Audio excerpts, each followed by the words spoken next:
That's why, because it wasn't. From the Gettysburg Museum of History Studios, high atop Baltimore Street, in a maximum security facility complete with central air, it's AG Today.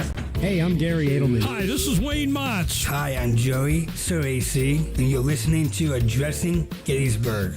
And that's the coolest. And that's the coolest. Hi, this is Caroline Janey, and you are live on Addressing Gettysburg. I love this podcast. You're listening to Addressing Gettysburg Remembrance Day, government shutdown.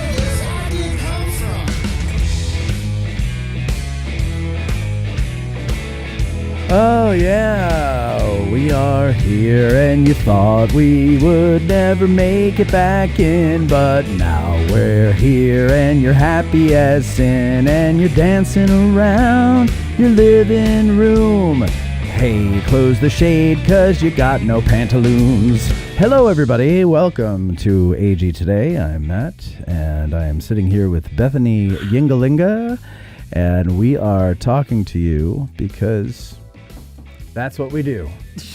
That's what we do. I'm sorry, I'm a little off today. You are like manic. Well, I'm manic because I sat in front of the computer till 4:36 editing this God-blessed commercial that we shot last week and yesterday. Just another manic Thursday. Just another manic Thursday. Yeah. And maybe my headphones aren't plugged in all the way. Where's my headphones? Should be number one. Do you see? Headphones number one. Move your finger. Yeah. Push? No? Okay. No, it's all the way in. I don't know. Everything is just sounding different to me, so it's throwing me off. So anyway, we did a commercial.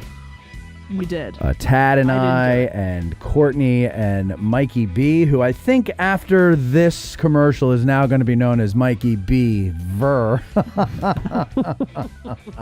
Am I right? Yeah. Am I right? He almost Look, made and a my break. camera's all screwed. What's going on? Where you going, camera? Come back! Camera! Come back! Where are you going? Oh, no, we don't show the Wi-Fi password. It's right here. That's the monitor. Court, that's the monitor. Oh, my Lord. All right. It's waving. Yeah, you might have to go like all. There's Beth. I don't know why it's just acting up. We're gone for 1 week, and it's like everything is not where I left it. It's really crazy.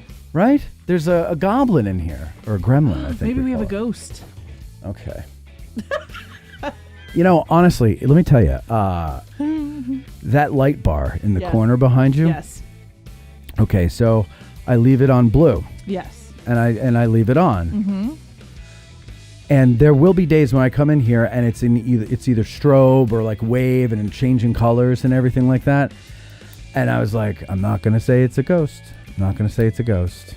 And then I found out that there are oftentimes on this block flickers of the power flickers, surges and stuff. And that's what it is. I had an interesting episode on Monday. I came into work. First of all, I've worked there for 10 years and I forgot my passcode to the alarm. Okay.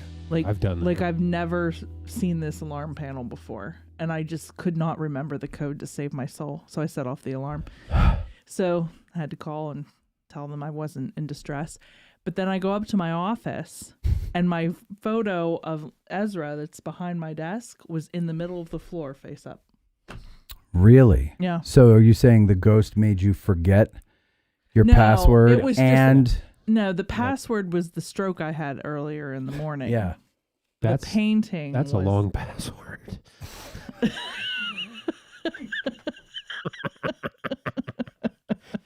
Oh, Matt's down. The stroke I had earlier in the morning. Don't you need a Contained. number in there? That was good, Court. That was good. That is a long password, though. So, okay, and then you had, you go in and your picture of Reza, of Ezra, Reza's our guest, of Ezra, your son, is sitting on the floor, laying on the floor, face down. Face up. Face up. So, and I'd quit. It's I'd one quit of the those job. heavy things that and I tested it. I made it fall twice. Yes, frame. That's the word. No, it's like a mat thing, and it would have fallen forward because it's front heavy. Not fallen upward. Yes. Upward, facing up. And I was like, okay, Mr. Rupp, I hear you. I hear you. So you're saying it was flat and it stood up, or what? Yeah, and then it levitated a couple feet off the ground, and I was like, obviously Mr. Rupp's here, and then I went back to my day. No, that's exorcist stuff. It's way worse. Well, that is great, and I am very happy for you that Thank you. Did something. That was great. Thank you. So we finished our whatchamacallits, Tavern Talks on Sunday. We had a good one with Ken Gavin, and I'll tell you something. I didn't realize that I was exhausted from those, from everything. But like, once it was over, my brain was just like, all right, you're just going to take it easy the next few days. And it shut off. I had a show to do the next morning with Bob Steenstra, which will be coming out on the 19th about the Gettysburg Address, if I can find the time to edit it. But that's the plan. And, but yeah, my brain shut off, and I just couldn't talk about or think about at work or anything. And then I was talking to Tad. What was it? It was at the Mansion House right after we were finished, and I said, okay, well, we got some editing to do this week, so what days are good? And we went through our schedule, and none of the days were good for any of us. And at one point I said, well, what about Wednesday? And he's like, oh, we got to finish the commercial on Wednesday. And I was like, oh God, yes we do. So I went in to like kind of tweak the lines a little bit, and I got like two things in, and they weren't even major tweaks or anything good. And I was just like, I can't even do it. Like, I just can't think. And then this laptop, by the way, ladies and gentlemen, we almost didn't have a show tonight because the laptop busted while I was studying for the Tavern Talks on Saturday night. And I was like, great. And Mikey B, soon to be known as Mikey B. Ver, he recommended a place just over there on, what is it, John Street, corner of Johns and Queen? John and Queen. Yeah. To fix John's Ave and Queen. John's Ave and Queen. And yeah, to fix it. And they did a great job. They were, what is the name of the place? I'm sorry. What is it? Total. You don't know, really? No, I forgot. Total Tech Solutions. Total Tech Solutions. Thank you. And they were great. They did a great job. And so I went, over them, and they fixed it. It was something on the motherboard, something popped, busted. They just fixed it, soldered it together. It was like $160 or something like that, as opposed to $20 million. When we have a problem at work, we use two local companies, and they both do a great job. What's the other one that you use? We use Total Tech Solutions for any, hardware issues. And right. We have, but our hardware is provided locally by a company called Trasta. Yeah, we use Trasta too. And really, anytime we have an issue, we can call either one of them. Usually Total Tech Solutions will book it right over and have it fixed in minutes, or Trasta will send a company car. And I wasn't aware that they are located by the water treatment facility on... They're on 5th Street. 5th Street. 5th Street. I don't know why she thinks that's funny. Hey, Jeff. Just so you know. I was down and out all weekend. Does his wife know about this? Who's Jeff? Jeff Pasnick. Jeff Pasnick. Jeffrey Pasnick. What did he say? Can't wait to see how the gang goes off the rails tonight. We've had alcohol, sugar highs. What's next? Cannabidiol? Oh, wow. No. He means CBD. CBD is nothing. Yeah, it doesn't do stuff. That doesn't do shit. Yeah, I was down and out all weekend with the stomach flu. What? Were you? And you're here. Thank you for coming in. Yeah. Well, I'm better now. Are you, though? Yeah, I am. Are you? Like, share, and subscribe, ladies and gentlemen, in case Bethany throws up all over the place. No, you never know. You never know. That's what I'm saying. So, okay. So we have something that I think, well, first of all, let's talk about it first. Chad, Court. Good Lord. Tad and Court and I, with Mikey B, last Wednesday, this was an idea by Tim Day for a Patreon commercial.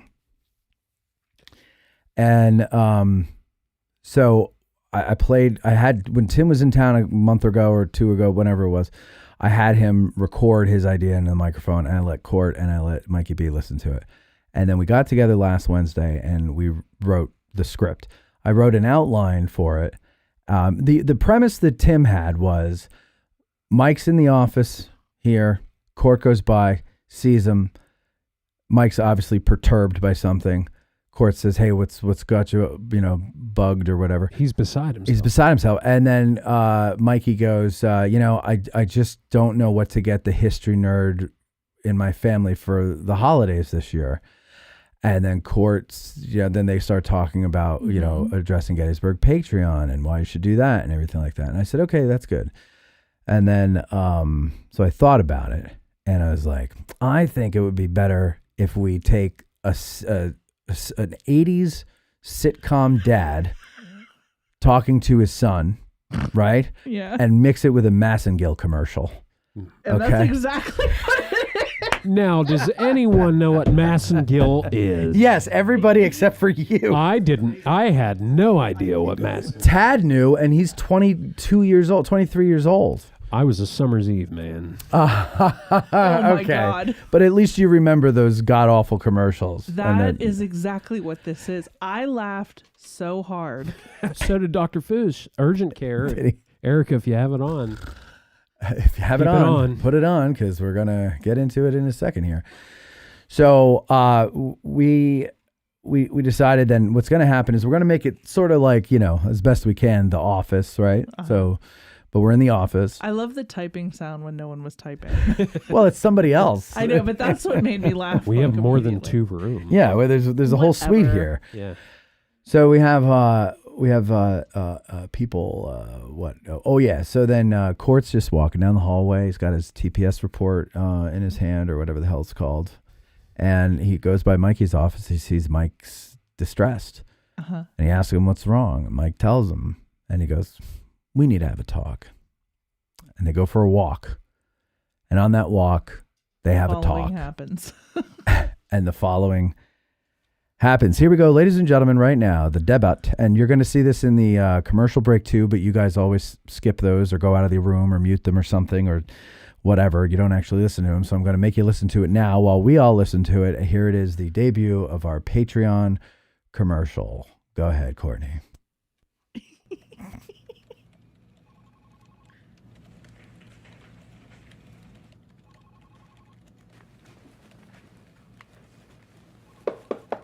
Hey, buddy. What's got you so down? Hey, Court. I'm looking for a gift, but I just don't know what to get my Gettys nerd friends and family. It sounds like we need to have a talk. Come on. You love this place, don't you? You bet I do. It's my favorite place in the world. Well, you see, at Addressing Gettysburg, it's our mission to keep these stories alive. How do we do that? I'm glad you asked, sport. You see, Gettysburg is the gateway to the most brutal and crucial time in American history, so we interview experts, and our listeners learn with us. That sounds amazing. It is! Mike, are you f***ing serious? What? It's for the commercial. What benefits do patrons get? You mean besides up to 4 premium episodes per month and Matt being the bee's knees as host? How about early access to special episodes, behind-the-scenes insights, and discounts for ticketed events? Whoa! None of the other history channels I follow do that for their listeners. That's because Addressing Gettysburg doesn't take its listeners for granted and really cares about us learning American history. You know, I should gift my Gettys nerd friends and family an Addressing Gettysburg Patreon membership. You see, the answer was right under your nose the entire time. Make Addressing Gettysburg's Patreon a gift for the Gettys nerd in your family this holiday season. Addressing Gettysburg wants you to learn about the Civil War with us, and we need your support. We'll run this ad until it gets annoying, and then we'll run it until you become a patron at patreon.com/addressinggettysburg or by scanning the QR code on your screen. Happy holidays. Hillary Sarian? No idea. There it is. There's our goofy little commercial that we made yesterday. I thought that was great. I think Court and Mikey did a fantastic job. Court, you did a great job. Thank you. That was a lot of fun. It really was. It was. We did have a good time, It right? was cold in the water. great. My toesy woesies were a little chilly. Yeah, so the scene when they're next week I'll play the bloopers and outtakes for you because they're good. But Court could not get his line when he's standing in the water and he's yelling across the creek to Mike. Mm-hmm. And it was very windy. It was very windy. It was very Yeah, cold. your hair was pretty epic. And he's Thank you. Well, that one was a wig. Did you notice? yeah. Did you No. notice the wig? Oh, you didn't notice that? I thought it was just your hair being. So wait, hold on. I'll skip to Who, it. what did my dad said? Did you do something with your hair? And I said, what the hell's wrong with my hair now? And he said, no, are you wearing a wig? Court, go to the. He's wearing the wig that I always have here. Oh. Look, here he is before. Wait, let me get to it. It Hold makes on. no sense. No, here, watch. It's the best part. Doc, come on. You love this place, don't you? You bet I do. It's my favorite place in the world. Well, you see, at This is my Addressing favorite Gettysburg, shot because our it's. mission, keep these stories alive. You love How do this we do place, that? don't you? I'm Is glad that you Chris asked, Isaac? sport. You see, Gettysburg is the gateway to the most brutal and crucial time in American history. Now So this we interview scene- experts, and our listeners learn Yeah, with this us. one deserves That some sounds exposition. Yes. Now we had to cut it for timing. That was the best part. Erica came for that, and Yeah. she filmed it on her phone. Yeah, the outtakes for this are pretty good because Mikey couldn't keep a straight face. I As think you he could cried imagine. at one point. Yeah, he was having a hard time It's with that 1 one. second, man. It's one. It's, It's a a 1 second scene. shot. Stop making me laugh. And yes, but anyway, so here, Court, go out of that for a second, and I will pull up the what do you call it? Okay, guys, what do you call it now? What am I trying to say? Bloopers? No, not the blue. I haven't put those together yet. Oh, okay. But He I'm sent gonna me one, and it's just like F word, S word, F word, S word. F and S word Yeah. and S and F word. Lots of weird words. Shart. All right. Shart. He Fudge. said shart, fudge, a lot of different things. All right, now here. No, don't go yet. I'm going to play you this. Now, this was the version we had yesterday. This is what I did after we finished. I slopped together an edit. Now, I'm going to give you a little background here, a little behind the scenes. So one of the scenes, okay, you can come to me now, Corey. You don't have to stay on your smiling face. I want a drink now. Get him a drink. Give me a drink. Let me have the butter pecan bourbon from Mason Dixon, and of course the Addressing Gettysburg musket ball glass. There it is. Islands in the stream. That is what we are. No one in between. We'll pull up the karaoke during the break and serenade everybody later. There we go. How Matt didn't let us have alcohol at the tavern talk and yet gave himself. All right, we'll get into that later. I'll explain that later. Yeah, Put during that back our so I don't take union any meeting. more. Yeah, during our union, we're unionizing Matt. Okay, see ya. It's not the office. You can't just fire the whole branch. Watch me. Anyhow, what were we talking about? Oh, yes. So I said, Feels like they're I have to pull this one up too. Now, hold on. I got a little stuff to, okay, sorry. I said to the guys, I said, you know what we should do? We should go to the seminary and we should, let's see, Buford Avenue is a street in Gettysburg. No, I'm sorry. I can't type and talk at the same time. Okay, here. And, all right. So this scene here when Buford is going through town and everything with Gamble and everything, right? Okay, so he's talking to the mayor, who's a horrible actor. Now this shot right here. Go ahead, Court. Isn't that a local person? Yeah, probably, or friend of Ron Maxwell. See this shot? Oh, hide your tabs, Matt.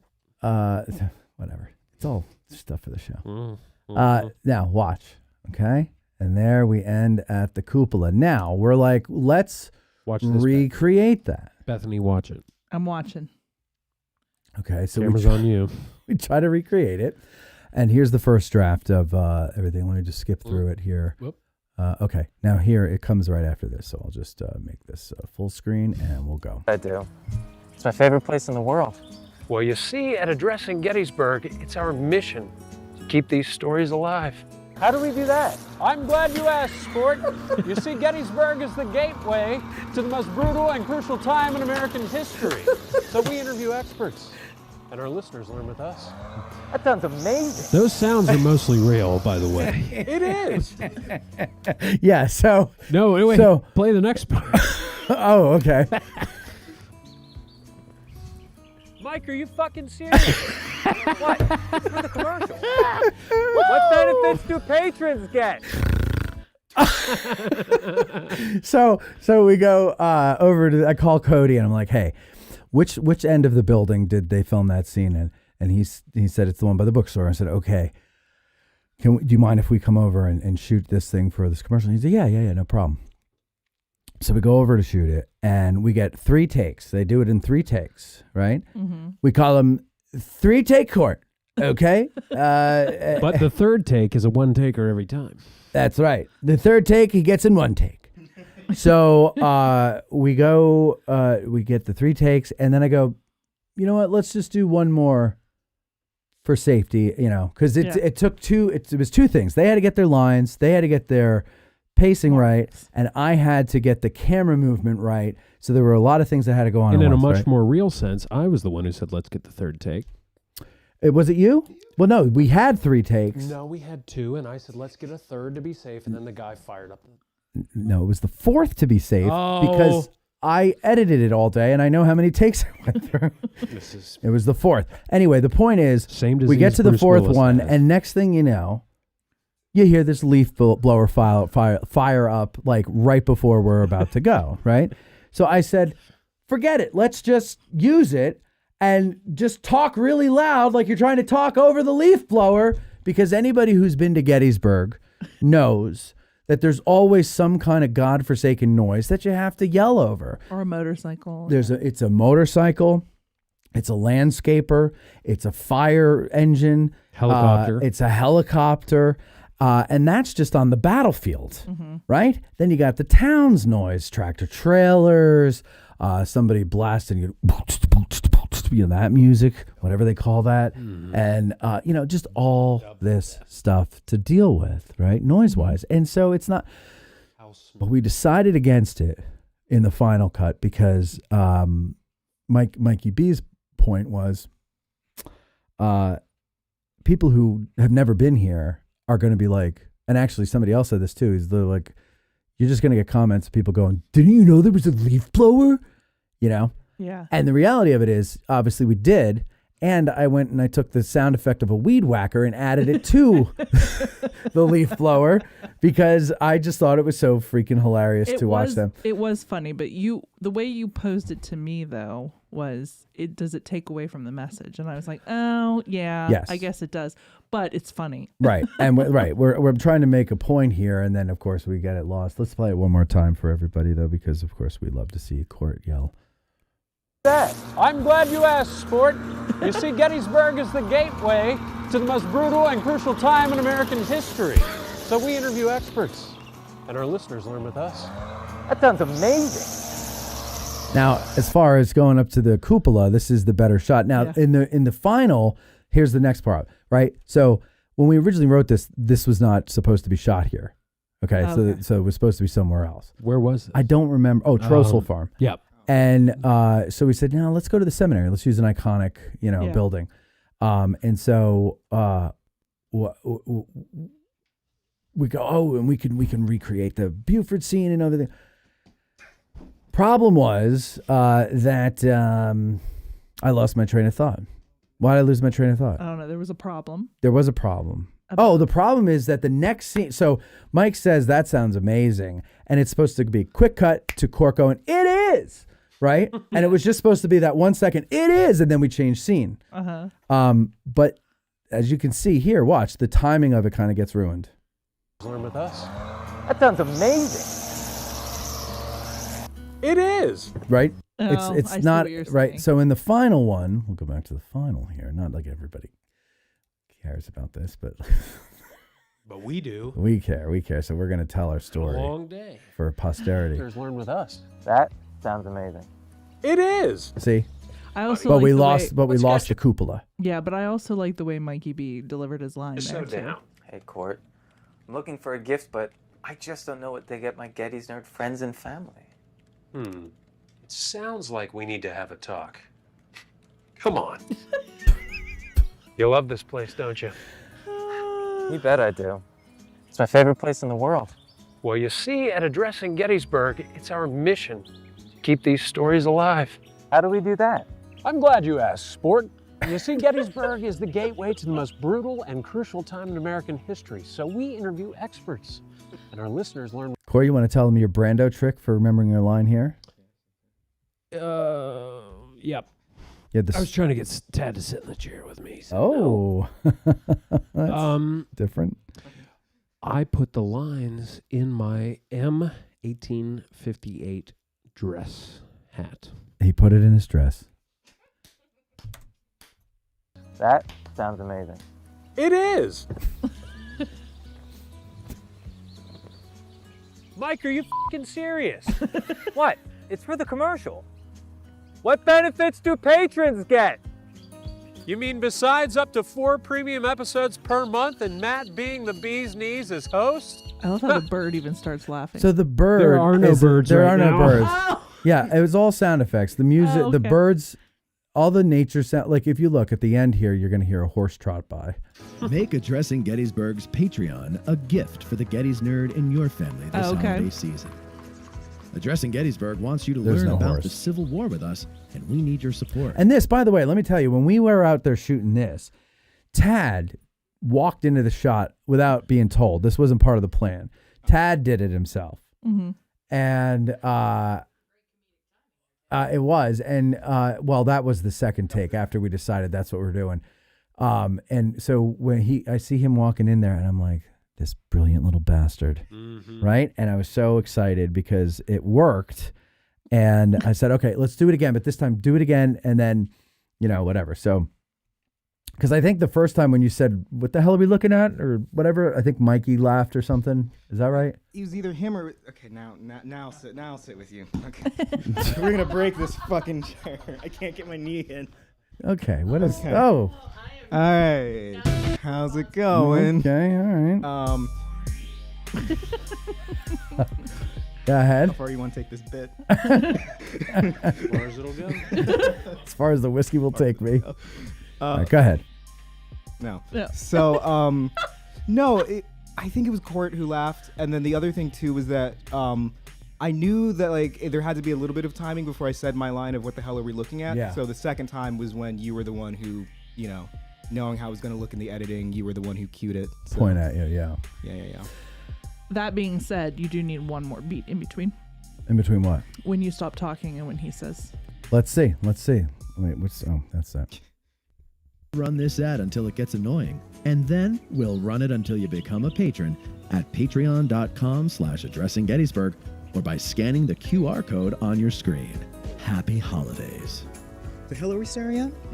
A little longer? Just like one more beat. I see what you mean. One more Yeah. beat. Okay, Just I one can more, do just that. one more, Yeah, because I actually shortened that. It was much longer, so I got plenty of time. Okay. Plenty of time. Anyway, so that was the exciting story of our commercial.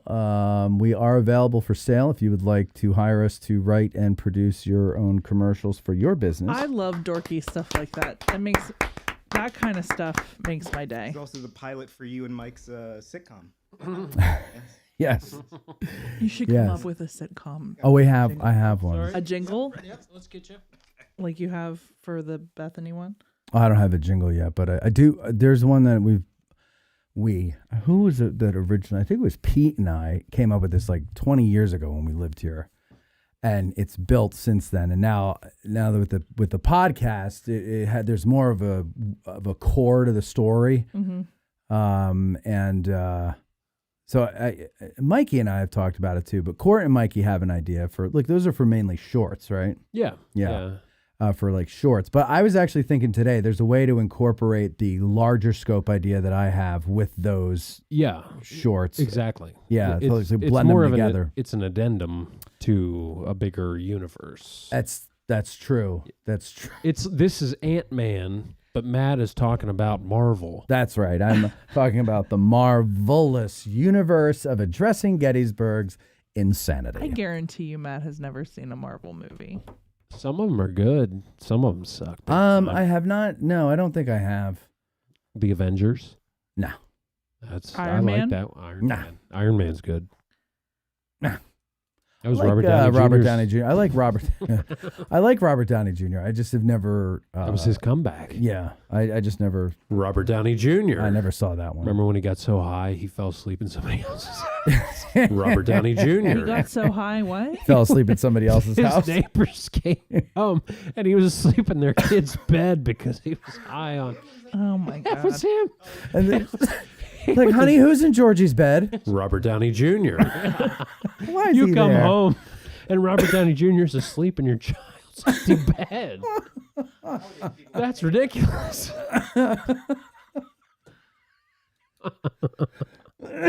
Honey, I don't like coming home and seeing Robert Downey Jr. in my bed. Well, who would you rather see? John Mellencamp. Oh, fuck. Forget it. I would. Thank you. Yeah, you love John Mellencamp, right? I love John Mellencamp. You can't go wrong with John Mellencamp. In your best English accent, tell me why. Big balls. Oh, okay. Okay, so what else have we done here? Laptop died, I got that in there. And the shutdown is over. A lot of people have asked, not a lot, a couple people have asked me, I don't think people understand that the park was never closed. Mm-mm. All it was there were no park employees in the office and there were no interpretive programs. But my question is, how often were they doing interpretive programs in the fall anyway? Like they haven't done as many as they used to do, for example. Like, I mean, years and years ago. Well, that's true. They'd have less staff, but they did have a series of programs that they were going to do through October that they had been looking forward to. That sucks. Had to be canceled. Yeah. Okay. And then maybe you don't know the answer to this. Why don't they, like you mentioned that they're short staffed to do as many programs as they used to? How come they don't lean on guides to do that? Is it because the guides would require pay, or do they? Why don't they have guides do those? They do. The guides do some of them, like the ones inside the cemetery. They help out with that kind of stuff. Right, but like a regular like ranger walk, how come they don't do those? I honestly couldn't tell you. If I had to guess, I would say they probably have a quota of how many programs they themselves have to do. Who? Guides? The park. Ah. Well, but I it could don't be know that. like sponsored by the park, but a guide actually does, just so that they could do more I don't programs know. for the public. I don't know. Anybody have an idea? Debbie, you volunteer. I do. Any idea on that one? I'm not sure. I do know that. Not been told. Like, volunteers aren't usually told anything about how the ranger programs get put together. So I don't know. Unfortunately, for once, I do not have any insider information on that. Yeah. All right, Debbie. Well, I don't know either. Sorry. what good are you now? What good are you now? Well, thank you anyway, Debbie. Thank you for trying. Plus, also, they have to man the friend's desk. Or the friend's desk. That's the desk I have to man. Right. You do. The information desk. The information desk. Yeah. Well, so anyway, the people. Uh-oh. Sounds like we got a Jiminy Cricket in the back there. People have to. Well, it doesn't matter. Everything's open now anyway. Park is back. The government is back. They were in the office today. First day back? Mm-hmm. Well, that was fast. I thought it was next week they were going to come back, but I guess that's everything. Yeah. We'll be finally open next week. Well, that's good. I'm glad, we know a lot of people who work for the government and, they were very upset, understandably so. A lot of vacations being taken, and they have to return to a mountain of back pay. And that would upset me too. That would really upset me too. Exactly. That's not what really how it works, but okay. Whatever. So, Yeah. Now, what is going on? Well, I guess you'll get to this in the news and the events, right? What about Remembrance Day and Yeah. everything? We'll get to all that stuff Yep. later. Okay. And then I mentioned that the tavern talks are done, right? Yes. So they're going to start to come out in January, maybe at the earliest middle January, right? Yeah. And I think we'll be working on them all the way through, right, Tad? We're not going to get these done before January, right? Like, Tad was telling me earlier that he was offering to work so you didn't have to. yeah, bullshit. He would never do that. Yesterday, I was like, here it comes. Oh. Hello. That was a very menacing walk. That was very into here. Anticlimactic. So anyway, what we're going to do is we'll take a break. Guess who our guest is today? Do you know? Do you have an idea? I don't know. I hadn't seen anybody. He's been on the camera. In the break room. Well, nobody. I don't know who that is. Yeah. I don't know. Never who seen him that before is. in my life. Look behind my head. Oh, it's Tad. Cindy? It's the guy from. Who does he remind me of? Reza, who do people say you remind them of? That guy from My Name Is Earl.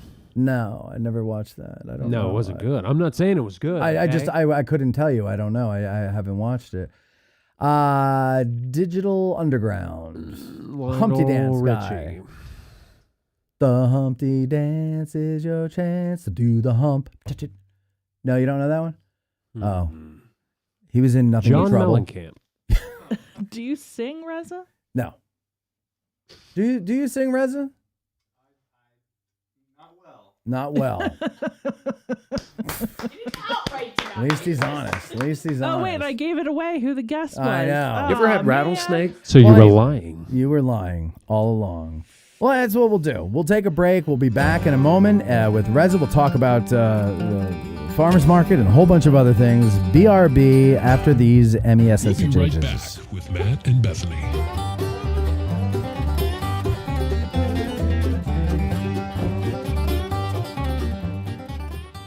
At Digital History Pioneers Foundation, we are about grassroots history on digital platforms.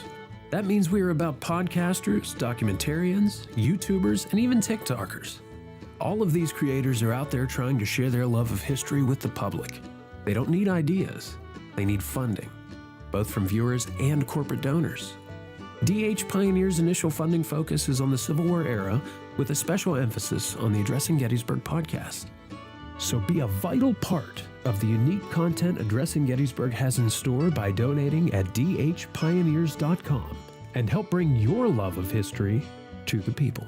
Digital History Pioneers is an IRS Section 501c3 approved charitable corporation that makes any donation tax deductible to the fullest extent of the law. The Gettysburg Museum of History, located right here in the center of Gettysburg, PA. Owner and curator Eric Dorr grew up here and has spent his life collecting and preserving history through artifacts ranging from the Civil War, the Battle of Gettysburg, World War II, presidential items, pop culture, and more. His museum is free and open to visitors Wednesday through Sunday, 11 to 5 p.m., where you can stop by and immerse yourself in some of the most amazing artifacts that you would never believe exist in the middle of Gettysburg. If you're a fan of Band of Brothers and Everything Easy Company, you'll love his exhibit featuring the Dick Winters collection and artifacts from D-Day. You can even own your own piece of history by buying one of the many relics they have for sale in the museum and on the website gettysburgmuseumofhistory.com. The Gettysburg Museum of History is a non-profit 501c3 organization with a foundation that allows all purchases and donations to keep the museum operating and open free of charge. They have been featured on the History Channel, the Travel Channel, the Smithsonian Channel, and the Science Channel. Now you can check them out on American Artifact, the series on the YouTube channel, The History Underground. So that's the Gettysburg Museum of History at 219 Baltimore Street or the gettysburgmuseumofhistory.com.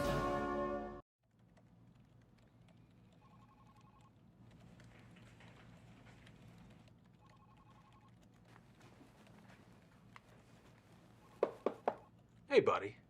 What's got you so down? Hey, Court. I'm looking for a gift, but I just don't know what to get my Gettys nerd friends and family. It sounds like we need to have a talk. Come on. You love this place, don't you? You bet I do. It's my favorite place in the world. Well, you see, at Addressing Gettysburg, it's our mission to keep these stories alive. How do we do that? I'm glad you asked, sport.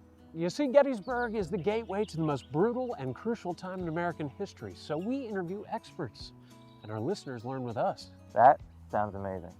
It is! Mike, are you f***ing serious? What? It's for the commercial. What benefits do patrons get? You mean besides up to 4 premium episodes per month and Matt being the bee's knees as host?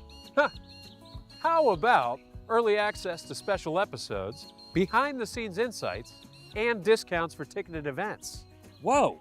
None of the other history channels I follow do that for their listeners. That's because Addressing Gettysburg doesn't take its listeners for granted and really cares about us learning American history.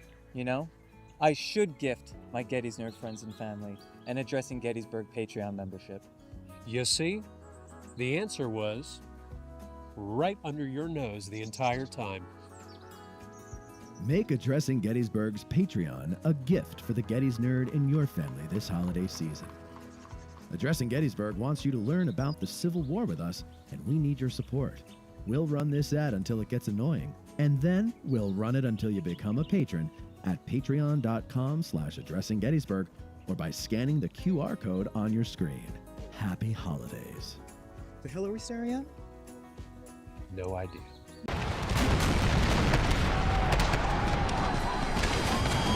Addressing Gettysburg. Oh.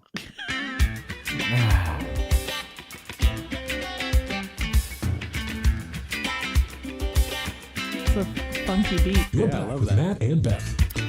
Well, you know, my favorite time of year, ladies and gentlemen, is, as you may know, Sprang. Sprang. When the farmer's market opens, because well then, yes, I like that is my cue that summer is coming. Summer. Bummer. For you, but not for me. I love it. And the farmer's market is great because, you know, look, I've only recently, and I mean within the last, well, really since I discovered the farmer's market, which was 4 or 5 years ago, maybe, I don't know. I've recently become more interested in trying to be healthy. It's very difficult as I sit here with a bourbon. It's very difficult to be healthy, especially in this town. There's not a lot of healthy options if you want to eat. You know, it's really not. And that's why we are the #1 leading town for diabetes and obesity in the lower 48. Is that real? Is that true? Oh, man. Just got that from WellSpan. Doc Foose texted me that. No, that's not true. We're second. No, but really, so, but you look around and you see, you definitely see, I mean, there's a lot of gout around here. When I moved here, okay, I'm not gout gonna. in the air. There is a lot of gout around here. I'm telling you. I see a lot of gout I've never met shoes. anyone with gout until I moved here. I've never met so many Erics until I moved here, and I've never met so many people with gout until I moved here. Coincidence? I think not. I think not. Right. And I think it might have to do with a lot of lead still being in the groundwater from the battle. I don't know. From the battle. Who knows? Can you imagine? But yeah, but anyway, the point I'm trying to make is that the Adams County Farmers Market is a wonderful reminder of why it's great to live here. Mm-hmm. For all of us, but those of you who want to move here, the door is closed, and I'm sorry. Seriously, we have to let those things like Atrocity Gardens crumble and fall because nobody will move there. We'll get to that later. So anyway, the farmer's market is wonderful. And one of the reasons it's so wonderful, it's not just because of the fresh meats, the fresh vegetables, the fresh fruits, the cheeses, the honey, if you're into flowers and stuff, I've seen those things. There's he's never seen them anywhere else ever before. Yeah, there's hot food there. I got animal fat for my face at that place. Premium and I'll tell you something, I haven't looked so young since I was young. Okay? And it is a wonderful time. And you see the same people often, you know, the same vendors. You get to know the vendors. I walk up, they're like, hi, Matt, ribeye today? I'm like, no, I think I'll go with a filet mignon. And, you know, we have a nice conversation and whatever. And the reason for it all, I truly believe, and he may deny it, is because of our guest, Reza Jalal. Thank you, Matt. Reza, pronounce your last name. It's Jalal. You got it. I got it. But I made an asshole kind of affectation. The first time I was on the podcast, you introduced me as Reza Dijon. Dijon. Which I was hungry for mustard. Right, yeah, clearly. Yes. It was an honor. You know. Yeah. I just saw a Grey Poupon commercial before I got in the studio. You were cursed from the start. I knew there were D's and J's. I just didn't know where they all Hard, went. like a lot of consonants all smushed together. Tough one. But once you said it's with a Z, right? Jalal. Yeah, almost. or like a D is silent. Yeah. Okay, gotcha. Jalal. Yeah. I would. You gotta Okay, really hit that's that easier. J, That's like, easier. What is that? It's Iranian. My dad is Iranian. Yeah. From Okay. Iran. Well, you grew up in Biglerville. I grew up in Biglerville, Canner Nation. Pardon? Canner Nation. Yeah. Is that what the team is? The Yeah, Canners? The Canners. Okay. I didn't know that. I didn't know that either. You didn't know that? No. I don't live in Biglerville. You should look up the mascot. The mascot is Please tell me it's a giant can. it's like a guy who cans. Like he's a can, but he's kind of freakish looking, but So it's like endearing. What does a guy who cans look like? It's hard Well, to it's called stereotyping, and The yeah. brawny man. Biglerville Canner mascot. Let's see if I can find him I'm a here. Biglerville alum too, by the way. Just wanna say that I graduated from Biglerville. Okay. Oh yeah, Tad graduated from Don't clap for Biglerville. that. Oh, really? Nice, Tad. All right, let me see A here. fellow canner like myself. Yes. We live amongst you. What was your What was your mascot, Bethany? Bobcat. Bobcat. Oh, This is the Reasonable. Clarion area Bobcat. This is the canner right here, folks. Let me see if I can. Oh boy. Oh wait, I can't play that music. Stupid rules. Uh-oh. Well, they're the ones who played it. Here, we'll just do. Yeah, there. Well, that doesn't matter. There he is. He's dancing to this song. See, when you get the same moves, like it doesn't matter what song you play, right? What is happening? He's dancing. No, I know, but what? What? What's he have? Is this a stick of butter on his head? Yeah, he's canning butter. No, it's like a plant factory cap that you'd wear, kind of like those. Oh, and then the Back in teacher the- comes out and in she's the scared. 1960s. She's gone.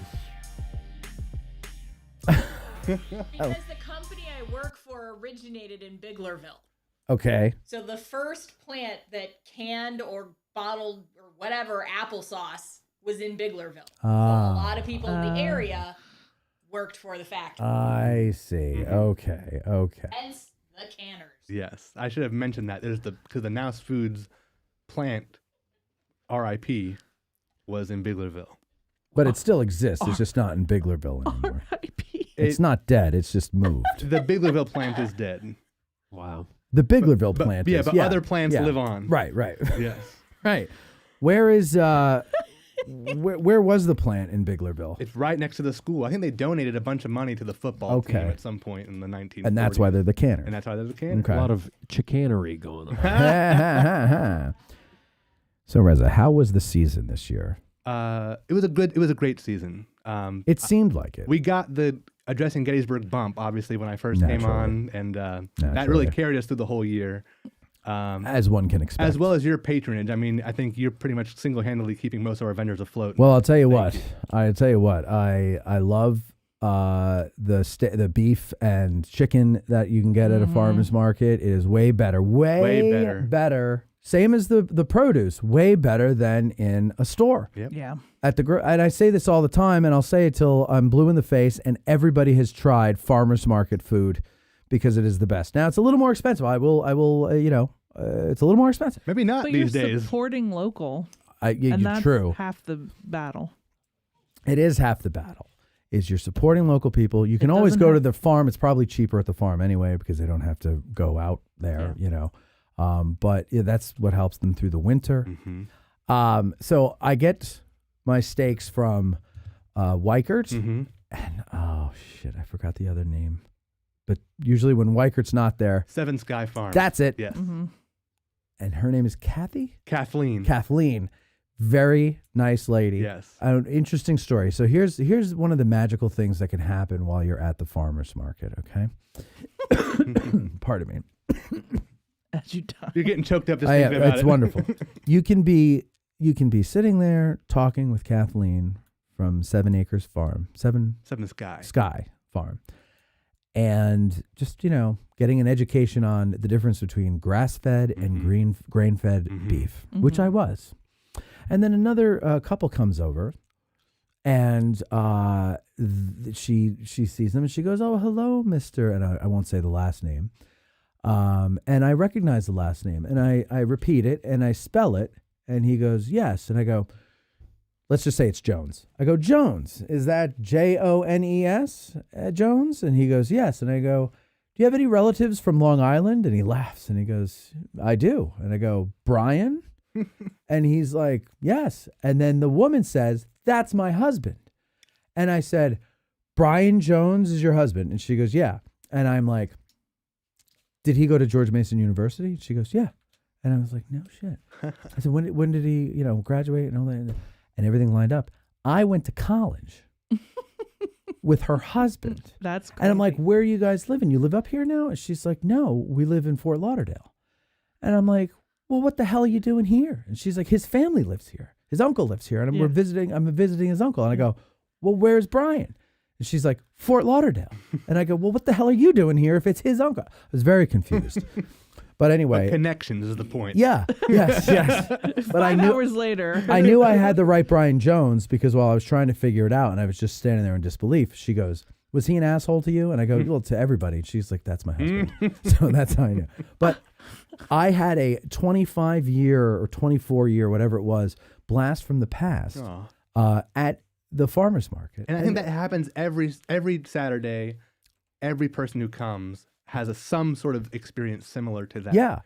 And it's just and you're right. If it's not that was an anomaly, but like typically it's people I know from around here, Right. and you sit and you talk. The weather's nice, and it's just a beautiful day, beautiful morning. Great way to start the day. You got the coffee. What do you like about it most? What's your favorite aspect of it? I really like. I mean, you get to work with a lot of different types of people. Like you said, the food is unbeatable. I love having that access to our local products, and the vendors kind of sometimes give me a little discount or throw me something for free at the end of the day, which is always appreciated. That's nice. And I think the other thing I like about the farmers market that we're going to even do a lot more of in 2026 is our special events and themed weekends.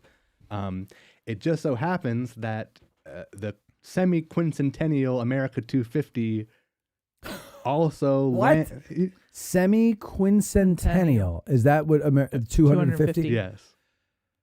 So it's half of 500? Is that what that means? I don't know. I don't know what the etymology. Semi-quincentennial. Okay, go ahead. But it's on a Saturday. So is the farmer's market. And so is the farmer's market. Wow. Oh my. Gettysburg, wow. God. So you're going to do something we're special. We're going to try and drum something up. What are you going to drum? I'm just in the preliminary Yankee plans. Doodle. I will say that, a lot of the focal point, a lot of the event programming and energy is going to be at the rec park for the fireworks that night. So we want to be like the pregame, like one whole long day of patriotic celebration and fun. It's gonna be great. Wow. Gonna blow stuff up. Maybe. Yeah, you get it. Well, I mean, it wouldn't be fun? American if we didn't. It's like a trebuchet or catapult to launch like watermelons. Yes, at other people. Yeah, Yes. exactly. No. I will You see. make a big target, and you have to aim for the center Of like the target. British soldiers. Yes. I was gonna just say All cement. dummies dressed in red coats. Yeah, dumb like people we don't like. Yeah, people we don't like. I didn't mean like Dressed mannequins. as Yeah. red coat. And we can give them like rousing speeches like, Never fight uphill, me boys. Didn't get him. Never fight uphill, me boys. Never fight uphill. It's one of the best moments ever. Yeah. that is like, I don't know what he was snorting that day, but Did you say best or huh? definitely? That was one of the best. This one is another good one, I think. They don't know what the fuck they're doing. Anyway, you were saying patriotic. Yeah. July 4th. Well, I hope everyone's 4th of July celebration next year begins at the farmer's market and ends with the fireworks. Yeah. Well, Reza, I'll probably We'll be be there. working. Oh, he'll be yeah. working, It'll be but a busy day. but you can send Erica in your stead, and she could take video for you. Dr. Foose just texted me to let me know that he is watching right now at urgent care. No kidding. And maybe Erica will have July 4th. Or maybe not, right? There's no better time to give a shout out to Addressing Gettysburg's official medical provider, Gettysburg WellSpan Urgent Care, and the staff over there. Yes, round of applause. I mean, they're the people that give us going. Band-Aids. They help us when we're sick. Got a blood transfusion yesterday. That's right. Switched the oil out. Blood transfusion. And now you're washing it down. Yeah, you're shocking it into your system there. Doctor's orders. Doctor's orders. They Have a work. bourbon. Have a bourbon. All right. So anyway, do you? So you're there like every Saturday. Yeah. I don't think I've not seen you there. I once in a while I take a day off if I have some sort of. Oh, okay. You have to. I have to. But whenever you can, you're there. Yeah. And you're always the man. Everybody loves Reza. Mhm. You know, you He's see him- always smiling. He's always smiling, and it seems like you're always wearing, even on the hottest day, that very heavy jacket. Yeah. I don't know how you do that. It's my look. It's Well, I'm like a cartoon character. can you get- I'm always wearing the same. Yeah, no matter what. Actually, I have seen him in a t-shirt. You have? I mean, I must have too, right? I had to have. You don't really wear that in the summer. I don't think so. No. No. But in my mind, you do. Right. This is what your mind's eye envisions. My mind's eye envisions you in that. Yes. What, Court? I don't know about anybody else, but I don't either. sweat excessively. I can't wear long sleeves during the summer months. I thought you had some kind of electroshock therapy on your armpits. Therapy on my armpits to limit my sweating, but you have to soak the things in water before you put them under your arm, and it's a pain in the butt, man. It sucks. Well, why are you putting him on your butt? Yeah. Yeah, Court. Wait, I don't. You have to soak them in water before you put them on your armpits. Yeah, you do. They're electrodes, like pads with sponges. Oh yeah, that's right. That's right. And it's a medical condition. What's it called? Hyperhidrosis. Well, sorry you got that. So anyway, got their cross to bear. The thing I love about the evolution of the farmer's market is when I started coming, it was a farmer's market. Okay. Then I remember one year, I heard music and I was like, what a great addition to the farmer's market. Music. Then food. I started smelling fresh food. You can go and get tacos or donuts, right? Then you moved, you changed venues to a more fitting, I think. Oh, yeah. Although I think there's a more fitting place. You know my thoughts on this. But still, a more fitting place because there's grass, right? Mm-hmm. There's grass. There's wide open spaces. There's ample parking. And it seems to be way bigger. Every year, more people come to it. I see more vendors every year. Last year, I saw a guy in a kilt throwing a telephone pole. Was that you guys, or was they just there at the same time? We partnered up. That's Aaron Zip. He does the Highland Games Academy. Right. And that was a caber toss activity that he was doing. And I wish I was more athletic. I would love to watch you try to do You don't have to be that strong. I did it. It's not about strength. It's about like just having been more athletic in my youth so that it wouldn't be such a big deal for me to get back into shape to do this. And the next day and not he wouldn't herniate a be- third disc. Yeah. He wouldn't be on the ground most of the day. Yeah, just to have been better conditioned, You'd but be I in was really good shape to do this podcast. Well, and it was so. Well, no, it was. You know what it was is. When your brain power is so powerful, so immense. It's called a thinker's body. It's a thinker's body. That's right, Court. It's a thing. I'd spent too much time sitting around thinking, why am I the way I am? Things like that. Anyway, this is not about me. This is about you. You had a question. I did. So at the tent where you get the coins. What are they called? They're I not call them coins. tokens. Tokens. The wood tokens. Yep. So, is that all your family that's there with you?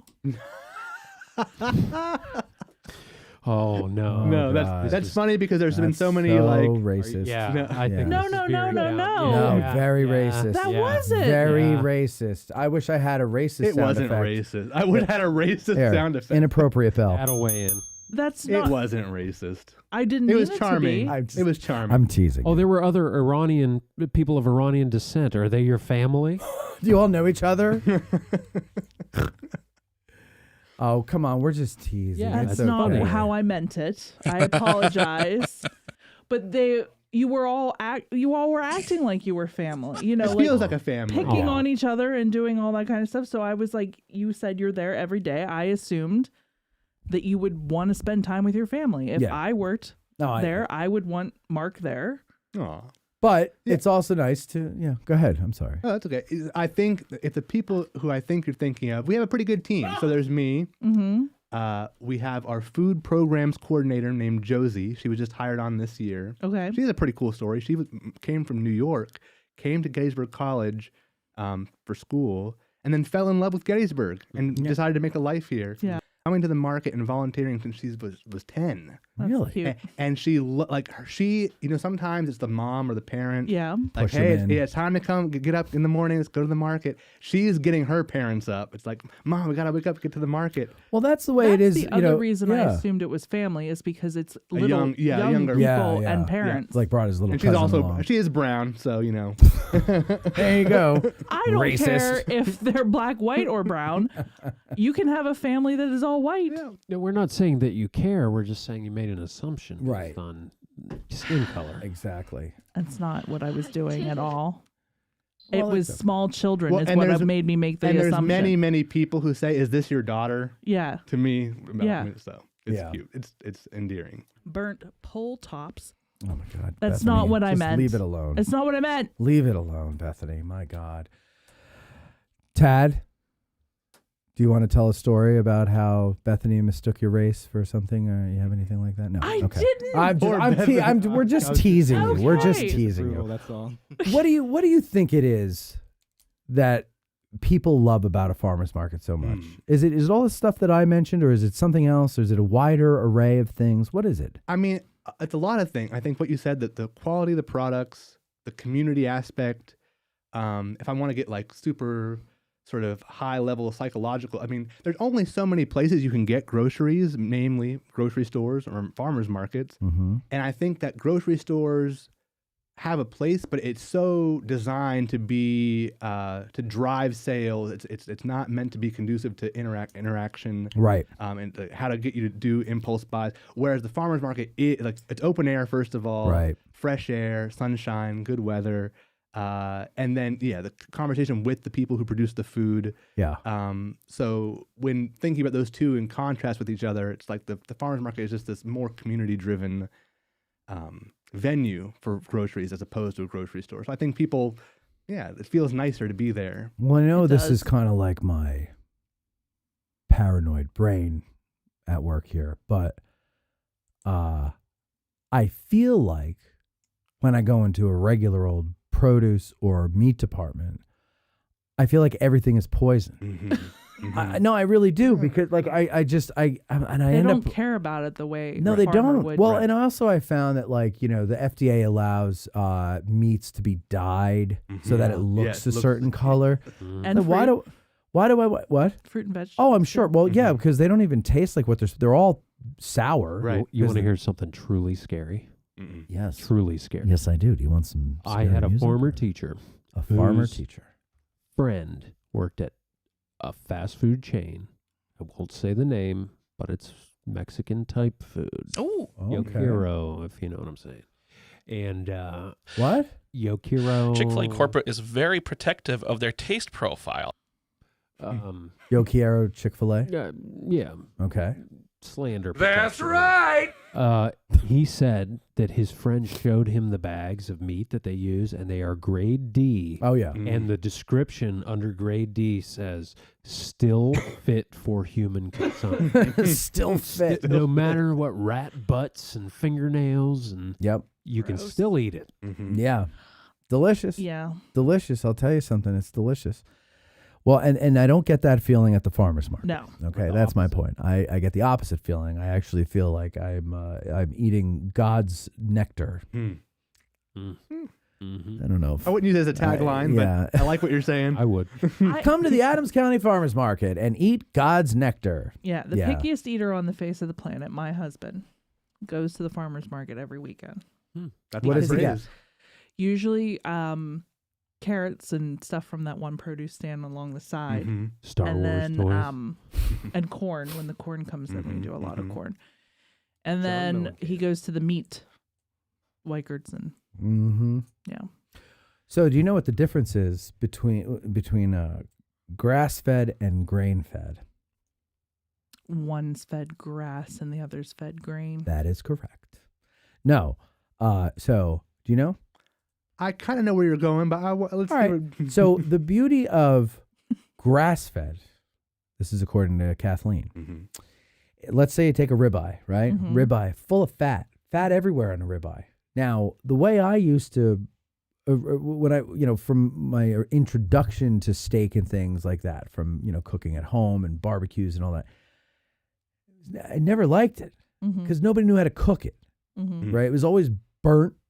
And the fat was always chewy, and you had to cut around the fat and everything like that to get the meat, and then the meat had a strand of fat in it, and it was just like, ugh.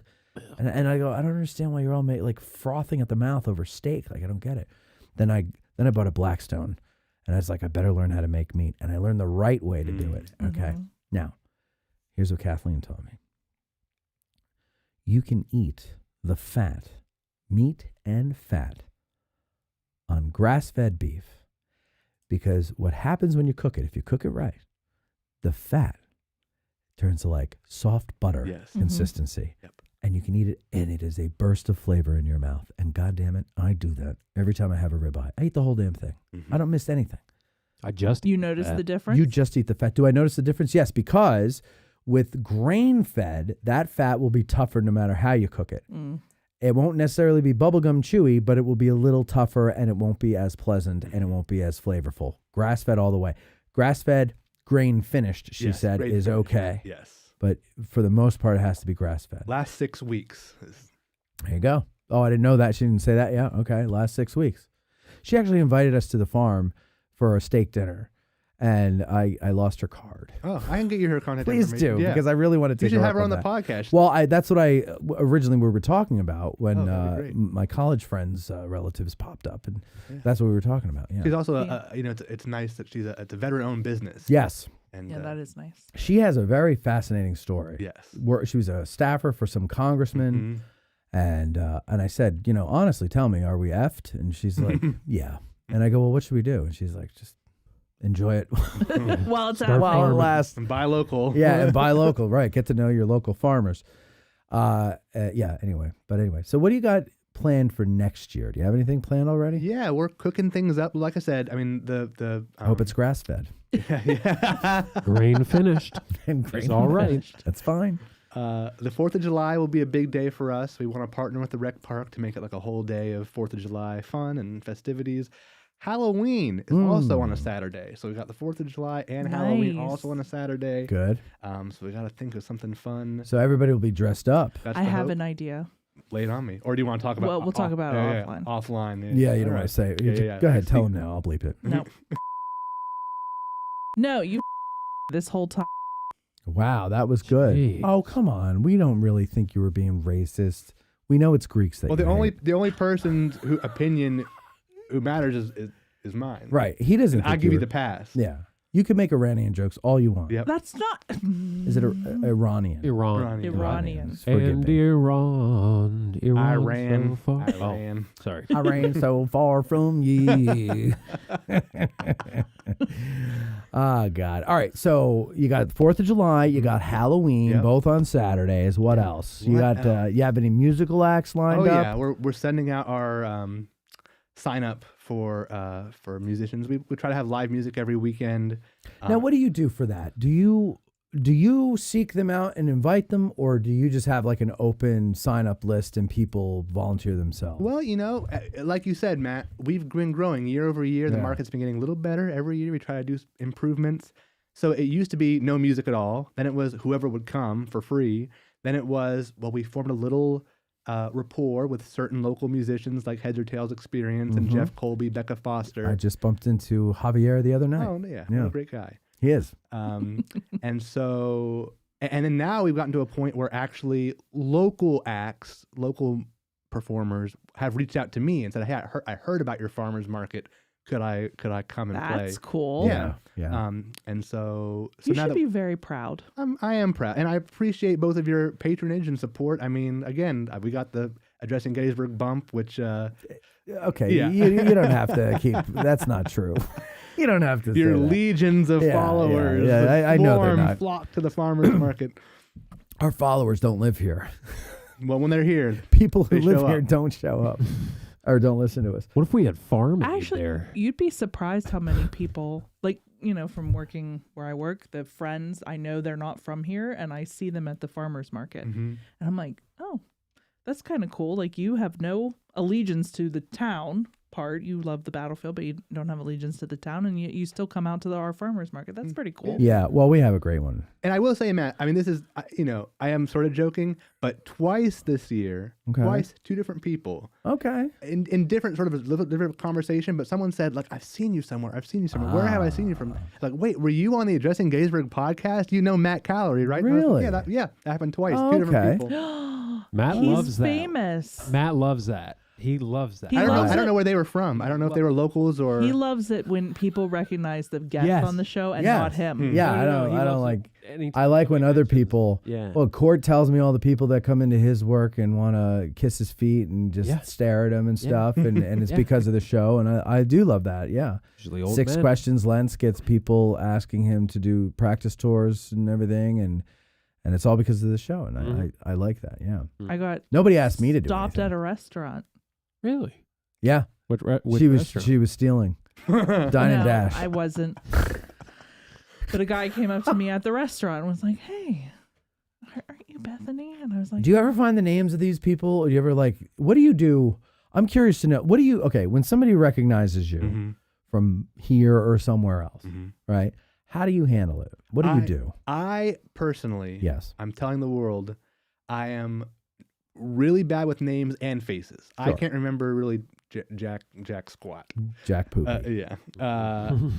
So I feel bad because I also read a column for the Gettysburg Times, and so people kind of see my picture there. They see me on this. They see me just at the market in general. Right. And I don't know who these people are. I appreciate their affection. I appreciate their support. I'm glad that they're in the market. I appreciate their friendliness. I'm like, hey, good to see you. Oh man, but Well, are you are these people that you've met more than once? I don't know. Should you know their Maybe. name? Oh, okay. Reza, can I tell you something? Sure.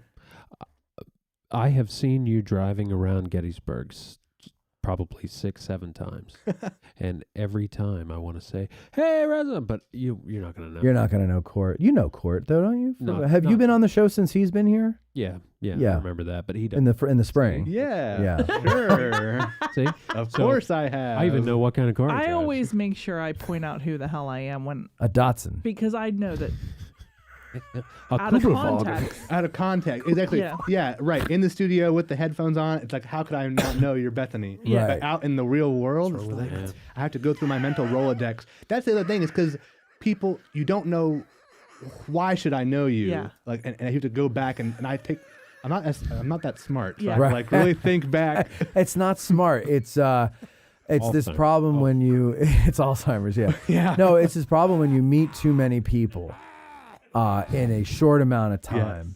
It is, I think, humanly impossible. Yes. I'm gonna quote somebody and apply it to all of us, and I know it's a little bit out of our it's above our skis. What do they call it? Ahead of our skis. Out over your skis. Out over your skis, whatever. Right, but let me think of it. Well, Hold I was on. gonna say, what's the quote, Matt? I can't remember faces. I don't remember names. But what the hell? It's just as well. Because after a while and 1,000 miles, it all becomes the same. I think you know who that is. That's William Martin Campbell. Joel. Who? Oh, Kincaid. Glenn Campbell. Glenn Campbell. It's Billy Joel. It's the entertainer. And that's applicable even for people who are locally famous. You meet 100 people in a week. You can't keep track of that, you know? And it's like, okay, there's something familiar about you. Glenn, George, Bill, you know? Like, how do you... I usually can tell by how they say my name. Most people, if they come... Bethany. No. If they come and say Beth... Hello, Beth. They may know me from before I worked Uh-huh. at the foundation, because I never went by Bethany okay. before. What did you go by? Beth. Beth.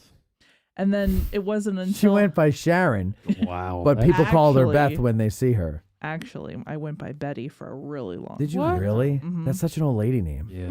Hi, have you met me? Yeah. I guess you should. Yeah, I guess Yeah. you're like a young old lady. Yeah, I am a really young You know, Bette Midler was actually called Betty, but she hated it because it sounded like an old lady name, so she changed it to Bet. Well, there you go. Yeah, that's true. Rochelle. Rochelle Her also best named role. Betty. Her Bette Midler's best role. Rochelle. Yeah. Yeah. So you laugh at me because I bring Yeah. up Bette Midler, but you actually know something she was in besides Beaches? It was a young girl's erotic Do you journey have a from nickname? Milan to Minsk. Gran will get it. If he's tuning in used from to? Australia, he'll know it right away from Seinfeld. Grand. All right, go ahead. I'm sorry. I asked him if he had a nickname, and he said he used to. My nickname in high school. Can you guess, Matt? Can you guess what it is? You'll laugh. Reza Riz. Dijon. No. Okay. I wish. I missed Riz. My name is Reza. Yeah. I graduated high school in 2011. That was before the Riz phenomenon. I missed my moment. I really was born in the wrong era. You do have Riz. I appreciate that. Let me Google that. What is Riz? It's like charisma. Oh, but okay, like, yes. If you riz somebody up, it's like you're flirting. Okay. Okay. Well, let's see. Your nickname, let's see. If I were in high school. Pop and I knew- culture. Think pop culture 2011. Oh, please. 2011. 2011. That's when I tuned out in like 2005. Is that like I'll just tell you. The Office was like the Coldplay? last coolest thing I remember.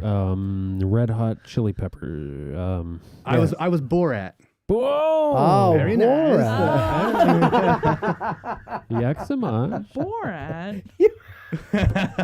See, I guess, and so you're not the only racist around here, What was your Debbie. hair- was or your- Bethany. What was Debbie. your hair like back then? The same as Same? this. Yeah. Okay. I don't know if So they called you Borat. I mean, I leaned into it. I No, liked well, it. yeah, you have to. You have to. Otherwise, yeah. Right. What about the? You and Tad should talk because you both went to Biglerville High. And we're both ga- brown. Come on in Weird. here. Come on in here, Tad, for a second. Sit on Bethany's lap. I think he's brown.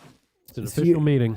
You're okay. So you guys, people, Camera three. Here, honey. Camera two. Did people give you a hard time, Tad? You know, like they did you have a nickname like Juan or something? Here, let me get up. Let me sit. Alrighty, how's it going there, folks? Careful. What'd you do? Not the. Oh, he's all right. Everything's Not okay. the alcohol. As long as the alcohol's okay. No, All right. So go ahead. That would have been a problem. Did you have problems? Did I have no, not me specifically in terms of that, because I was kind of pretty well liked by everybody there. Mhm. Like as a novelty, like how did they treat you? Like you were one of the crowd, or did they like, oh look, here's our token, whatever? This is about to get really sad. Oh God. So I'm sorry. I don't mean to. No, you're fine. You're Okay. fine. I was the type of person that everybody was like, you're cool enough to hang out with like in school, but I would never actually invite you to hang out afterwards. Really? There's a very infamous moment that I remember my junior not year infamous. of the my friends did something called the Friendsgiving everything in November, Oh, and then they also had a New no. Year's party that 2018 to 2019. Literally every single person that I that I hung out with regularly was there, and I remember like opening up social media and like Snapchat, Instagram, being like, no. "Oh, that's every single individual that I kind of Sad, mess sad. with," and so that was but that But look at you now. You're Yeah, on this look at now, where now are on this they? podcast. Now I'm with broadcast Matt. to exactly the world. exactly. Plucked from obscurity. Exactly. But to your initial point, no, I specifically was not the target of anything, racist or anything, or like racial slurs or anything like that. We did have, because of where Biglerville, there were definitely kids who would call other Mexicans the N-word because they weren't smart enough to realize that just because you got a little bit of melanin in you, that doesn't mean that you're automatically black. So that happened, but I was never the recipient of that, thankfully. So. But you said other Mexicans. Yeah, You're not Mexican. You're not. it's true. I'm Guatemalan, but Why would you lump yourself in? they did. So I mean, I guess it's just a fucking internalized racism. I guess I'm just lumping myself in with everyone. You gotta deprogram yourself. Exactly. I gotta undo something. The good thing is he doesn't get any of that here. No, no. I've never gotten that, have I, Bethany? Wait, can you settle a debate? Actually, not a debate, but Sorry. do you like Latinx or is Latino just chill? Yeah, right. Latinx. No Mexican I know uses Latinx. He's not Mexican. No, I'm saying, but I do. No, not you, but actual people from Mexico. People from Mexico. Oh my God. No, Michoacan. No, but that's just so funny. that was a term that was made up in the late 2010s to try to be inclusive, and no, I think everybody sort of just saw through it as like, this is you're ripping a language that doesn't need to be messed with to try to make yourself feel better, and it's like, come on, like I get the point, I get what you're trying to do, but the way you went about doing it was just ultimately disrespectful. Yeah. Like, here's this is Tad's CD. Yeah, his new album. It's a new album. Yeah, nice. Talented. What about you? The kids at school don't talk to me. I hate them more than life itself. Quiero donde vas. ¿Dónde está la biblioteca? Venga a la cocina. Porque no gusta Piero. You don't seem like the kind of person who harbors hate in your heart. Oh, absolutely. No, I'm totally well adjusted to society, as you can tell. I got no problems with anything. I am a perfectly well-adjusted and perfectly normal and functioning member of society, and that is a promise. Let me tell you. Let me tell you something about Tad. Okay, I normally don't want to have anything to do with anybody your age. Oh, I thought you were gonna say people who look like me. Especially when they look like you. No, I don't want to have anything to do with people your age. Mm-hmm. I don't trust them. They're like soulless zombies. Martians, if you will. TikTok and I don't get other it. Stuff. I don't get it. I'm old. It's me. It's not them. It's me. Yeah. It's mostly them, but it's also me. All right, now, Tad, on the other hand, is a wise old soul. Like Nat King Cole. He was a merry old soul. And he is very helpful around here. He's been great on the Tavern Talks. Yeah. He's a funny kid, very funny kid. I mean, he was going toe-to-toe with Mikey B and Court and me yesterday. Oh, absolutely. We're driving around. I made Michael uncomfortable with one of my jokes. You did. You actually out-racist Mike. I did. Yeah. I did indeed. And he's got some bad ones. I got him good with one, too. Yes. Which one? You said his... Poor Reza. He came on here. I know. I know, Reza. I'm sorry. Hey, listen. Don't forget to go to the... Stick together. We got to stick together here. I don't think I can make the joke here. No, don't make the joke. Don't want to get canceled. No. Can you refer to it so that we'll remember, but nobody will figure out what about nurses. Nurses? I think maybe I remember. I don't remember anything about nurses. Maybe. I no, not. Nurses are incredible, and this was more of a joke. Can't tell. I don't remember any jokes at the expense of any medical professional. They weren't at the expense of nurses. They were expense of Mike, but nurses were a part of it, and I think I remember what it was. So, was I in the car, or was this when I was getting my laptop? No, you were in the car. You were in the car. And then Mike, he looked at the floor, and then he looked out the window, and he said, "That was funny." Yeah. I was funny. He didn't want to admit that. Yeah, I don't remember that. No, when you were getting your laptop is when we unionized. So. We did. That's when the union happened. Well, anyway, Reza, I'm glad you guys were able to commiserate over your past pain. Did it bother you like it bothers No. Tad? Like Yeah, you don't no. have a drinking problem. I mean, well, maybe separately you do? from no, but honestly, Biglerville. First of all, maybe there's a tie-in here. Yeah, I grew up in Biglerville, Apple Country, Same. Tanner Nation. Yep. I think that growing up amongst the orchards and all the local farm stands, local fruit growers, agricultural workers, made me really appreciate what I'm doing now at the farmers market and helping support sustainable agriculture and a vital part of what makes Adams County so unique, and it's an important part of the cultural and economic dimensions of our community is what's going on in Upper Adams. So all that, but at Biglerville, no, it was a really great experience. All I ever experienced was support and affection. Upper Adams County is I'm happy for you with that one. Yeah, I'm really happy. Was it really that bad, Tad, or are you just too sensitive? Same coin, two different sides. I think things got. I'm sad to say. How old are you? 23. Yeah, I graduated class of 2020. Yeah. So, okay, that's a bad time. Yeah, bad time to graduate. I'm a little bit older than you. Yeah. I do think that things got worse. Things got worse, even at least from what I've heard from people who are still there. I think Yeah. that things got worse after I graduated Sadly. as well. And I hope that's not the case, or maybe things can get better. I hope so. So wait a second. Things were actually better when we were younger? I think that they were. I Well, think yeah, when I I was agree with when I was What year did you graduate? 2011. Okay. You're It was a little substantially bit younger. Yeah, 3 years substantially, younger yeah. than me. But you graduated 2020? Yes, I did. That's not a huge amount of time after him, but There was a certain event that occurred around 2016 that I think maybe. Yeah. That even, and that was, when that happened, I was a freshman, so that was like right at the beginning of high school. So the London bombing? The Mayan calendar thing. The Mayan calendar thing. thing. Was Yes, one. that's what it was. And then That's what it was. and then COVID happened as well. That's kind of a COVID.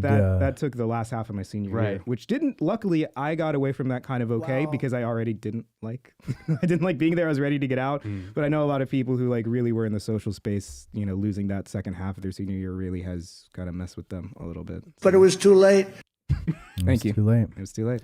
Well, listen, Reza, I hope you have a successful winter in being able to plan everything you want to do for next year and get it all done and get it to be better than this year was.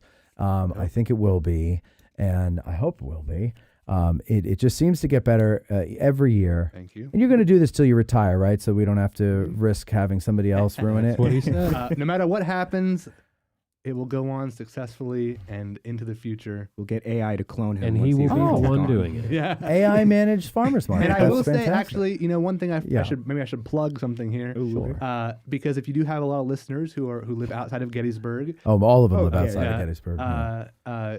Maybe some of them are interested in the Gettysburg Christmas Festival, which occurs the first weekend of December.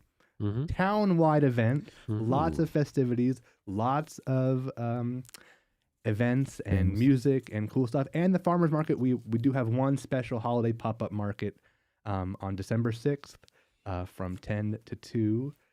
So people should come out and see the whole town lit up for the holidays, but also come to the farmers market. That's Pearl Harbor Eve. That's Pearl Harbor Eve. And by the way, love that. I want you to know that December 6th is also our Christmas party at the Farnsworth House. So there's still some space if you'd like to join us. Bring your girlfriend. What's her name? Lily. Bring her along. And you can meet some of your adoring fans because, of course, most of the people that'll be there are not from here, right. And they will know you because they've heard you on the show. Oh, yeah. So you don't understand, like, to people who don't live here and live vicariously through us, through whatever we show them, you do become like a celebrity because they get to know you through the show and they know what you do. It's like Mr. Rogers' Neighborhood, right? You knew everybody in the neighborhood according to what Mr. Rogers showed you, right? Mr. McFeely and everything. But you didn't see him throw a whiskey bottle at his kid when he got home, right? You didn't see that because Mr. Rogers didn't show you. And I'm not saying you do that. I'm just saying, that that's what it is. It's like everybody becomes a little celebrity and people fantasize about what you really like, A lot of people think you drive a Harley.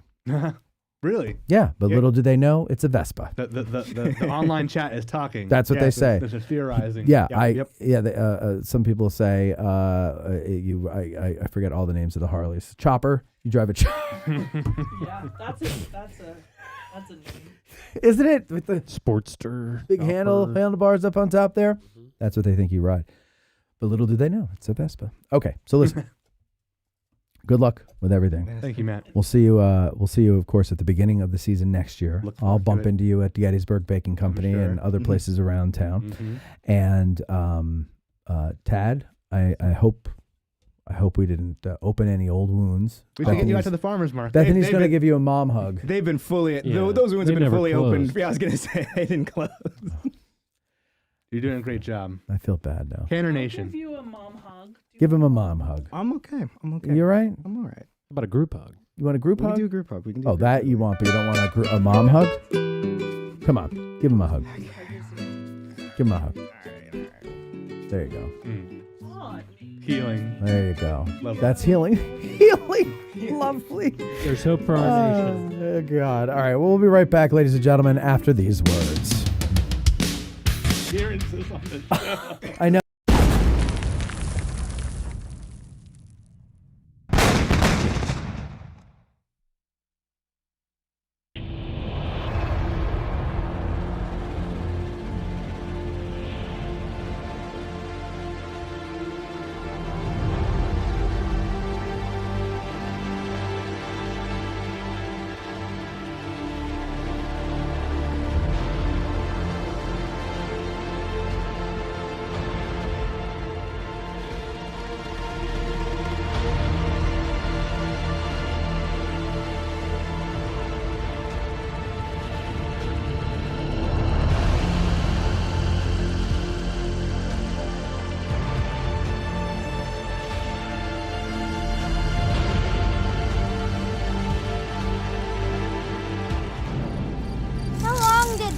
charge take? That's another great question.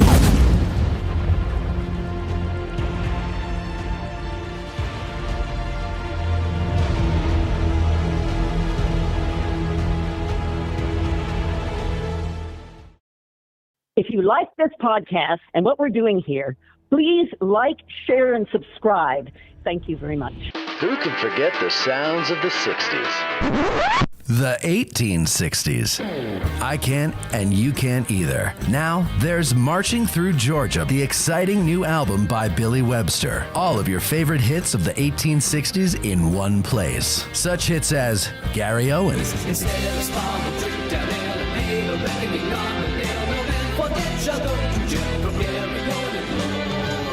the Battle Hymn of the Republic,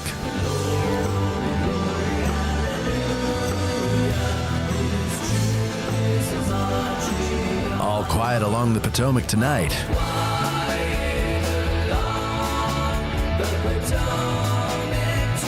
Marching Through Georgia, and much, much more. So what are you waiting for? Go to billysongs.com and order your digital download of Billy Webster's Marching Through Georgia today. That's billysongs.com.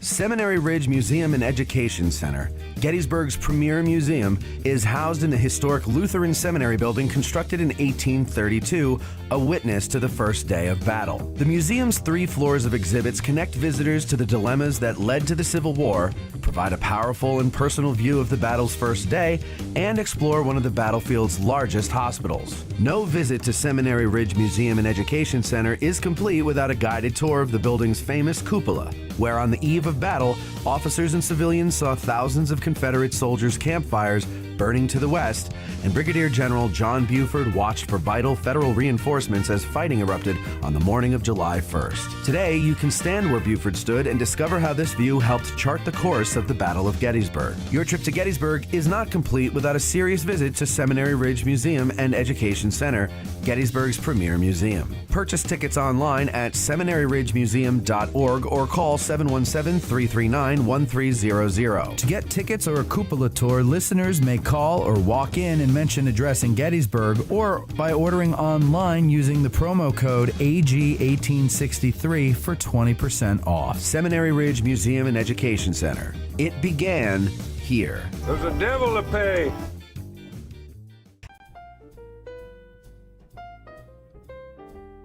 When you're dragging ass out of bed and the hairs mussed up on your head, you picture the 20th Maine and you're happy once again.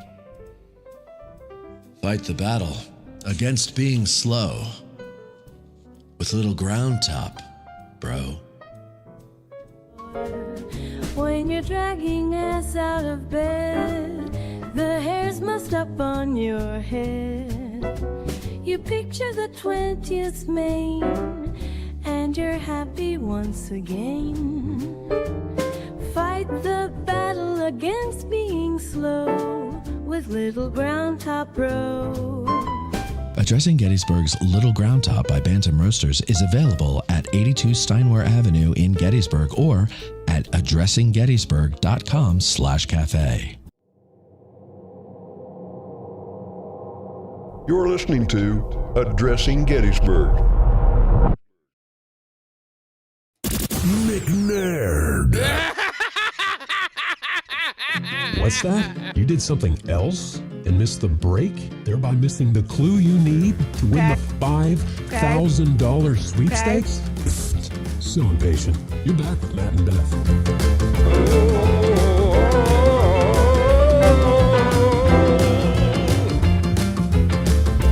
We have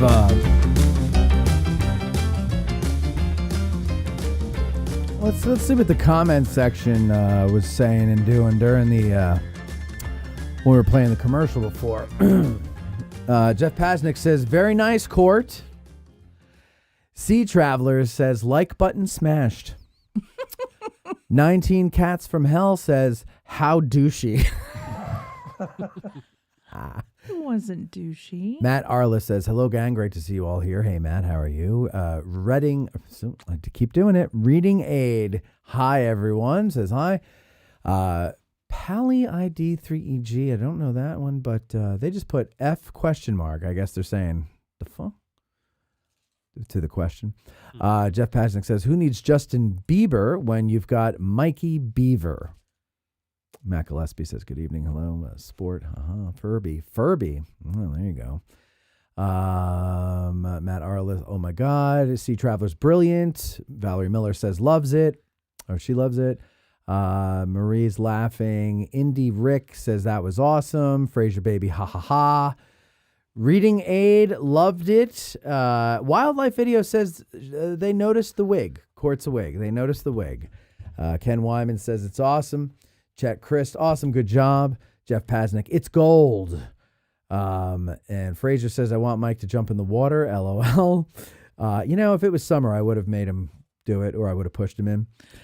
Fraser Baby. So mean. Fraser Baby's, says, I was expecting Mike to jump in the gotcha. It was cold. Court was, it's hard to tell, but Court was actually standing in the water, and he had galoshes on. And his feet were freezing. Aww. We had to get a space heater and warm him up. Poor soul. Rubbing my feet. That's Mike right.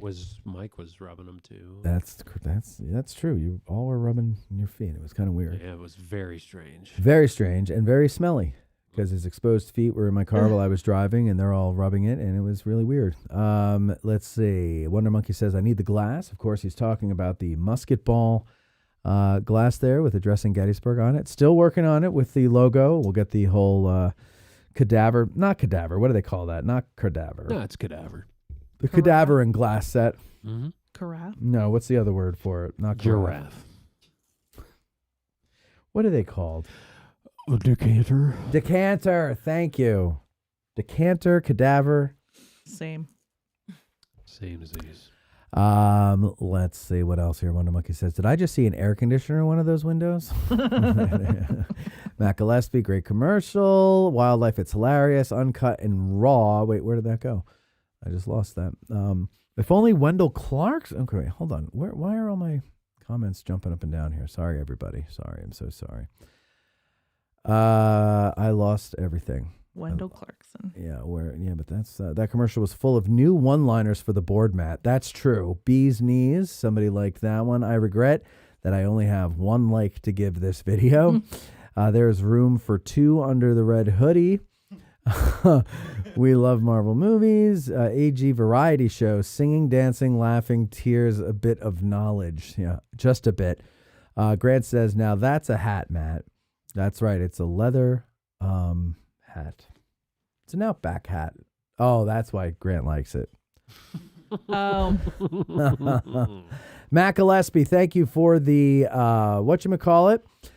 This is for Wundermonkey. He says, please send Bethany a Getty's Nerd sticker. There you go. Very good. Wonder Monkey is doing this thing where he will make a Getty's Nerd sticker and send it to you if you do a super chat of $5 or more on live videos. This morning on the live drive, he said that he would do that, and he said, so DM buddy on YouTube? I don't know what DM means. Direct message. Oh. I don't think you can. Or maybe you can. You can't, right? No. Okay. So, yeah, you got to figure out something else there, because otherwise, I don't know how you're going to do that. Matt Gillespie says, LBGs do programs, but you have to pay. I attend. Well, right. Right, but I figured like maybe that they would figure out a way to... you don't have to pay for like the cemetery one. No, but I'm saying like if Chris Quinn, let's say, is short on Rangers but wants to do more programs and keep them free for the public, like couldn't he go to, say, the foundation and say, hey, we'd like to use guides so we could do more programs and we would need to pay them. Would you guys foot the bill for that or something like that, right? I don't know. I mean, we have done that. Okay, so there you go. Wundermunke says, wish I could go. Okay, they're just talking. Garibaldi, I guess I could make an exception from Bethany. What's wrong with Little Round Top rehab work? What's wrong with Little Round Top rehab work? It's falling apart. Yeah. What do you mean? The aggregate trails, you mean? The rehab didn't stick. The Little Round Top fell off the wagon. The rehab didn't stick. Why did they say my name?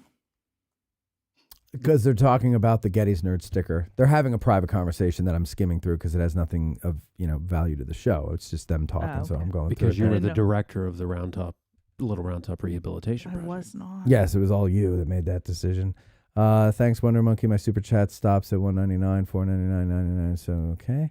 Yeah, I see. I wouldn't know it. Okay, blah blah blah. Wonder Monkey makes a good point. He wouldn't know about super chats because he is a freeloader. And so there you go. And he is vying for Freeloader of the Year of 2026. Yes, this commercial is all my new favorite. Every time Court calls Mike Sport, I laugh. Yes, such a great commercial, says Dustin Wise. Okay, they're talking about sports mascots. Let's see. What do we got here? Sealing Grove Seals, Lewisburg Green Dragons, Warrior Run Defender, Snyder County Seals. All right. I think that's enough there. Catching up with the... Oh, wait, sorry, Matt Gillespie. Oh, he wants to give Tad a Getty's Nerd sticker now, so he bought another sticker there for Tad. So hopefully... Tad. Hopefully you'll get them there somehow. Oh, he's giving a heart symbol. Oh, there you go. Right? Isn't that what you're doing? That's what it looks like. I hope that's what he's doing. My hand. I'm sorry. All right. And then... wait. Dude, Douchey was referencing your messageable ID, not your ad, but it was pretty lay. Lol. What? And then he corrected. What? Oh, mass? Oh, pretty. Messenger. Okay, gotcha. Yes, it was a douchey idea. I get it. That was funny. I thought you meant what was douchey was Court going, sounds like we need to have a talk. Come on. That laugh. He does so great with it. Yeah, he was good. What was your direction for that, Court? Do you remember? I do. It was Seinfeld. No, it wasn't Seinfeld. Yes, it was. No, it wasn't. You kept thinking that you were doing Kramer, but you weren't doing Kramer. It wasn't Seinfeld. It was Gary Cole. Oh, yeah. In the Brady Bunch movie. Yes. Little Office Space. And a little Office Space. And what was the other one? Danny Tanner. Danny Tanner. And Rod Stewart. And Rod Stewart. You put those three together, and that's what you got right there. Mm-hmm. Rod Stewart. Look who's here. I don't know. Who dropped in? Reading Aid says, I love this show. There's Court's dad, Roger, back there. Hello, everybody. Reading Aid says, I love this freaking show. Eric says, little round top relapsed. Marie says, Sealings Grove, named after Governor Sealing. All right. Very good.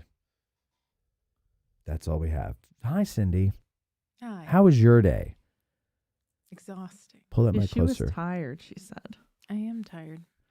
You are, I am, we all are. Okay. When we talked earlier, I thought she was going to take a nap. I am. I was, I've been kind of worried about Cindy. She wasn't feeling well the other day. You've had a rough couple of weeks, months, Yeah. right? Sure. Yep. Like her leg has gangrene. I was going to have to amputate. Remember that? Mm-hmm. And then she had a stomach bug. She was in bed for 2 days. Yeah, that was this weekend too. I had the stomach flu all weekend. Oh my God, you guys. This Saturday. You guys. I missed our gala. Well, actually, I was at the gala. Oh God. And I'm sitting there greeting everybody coming in, and my stomach was just like, and I'm you're like, like- I gotta go. And I made it to the car before I threw up.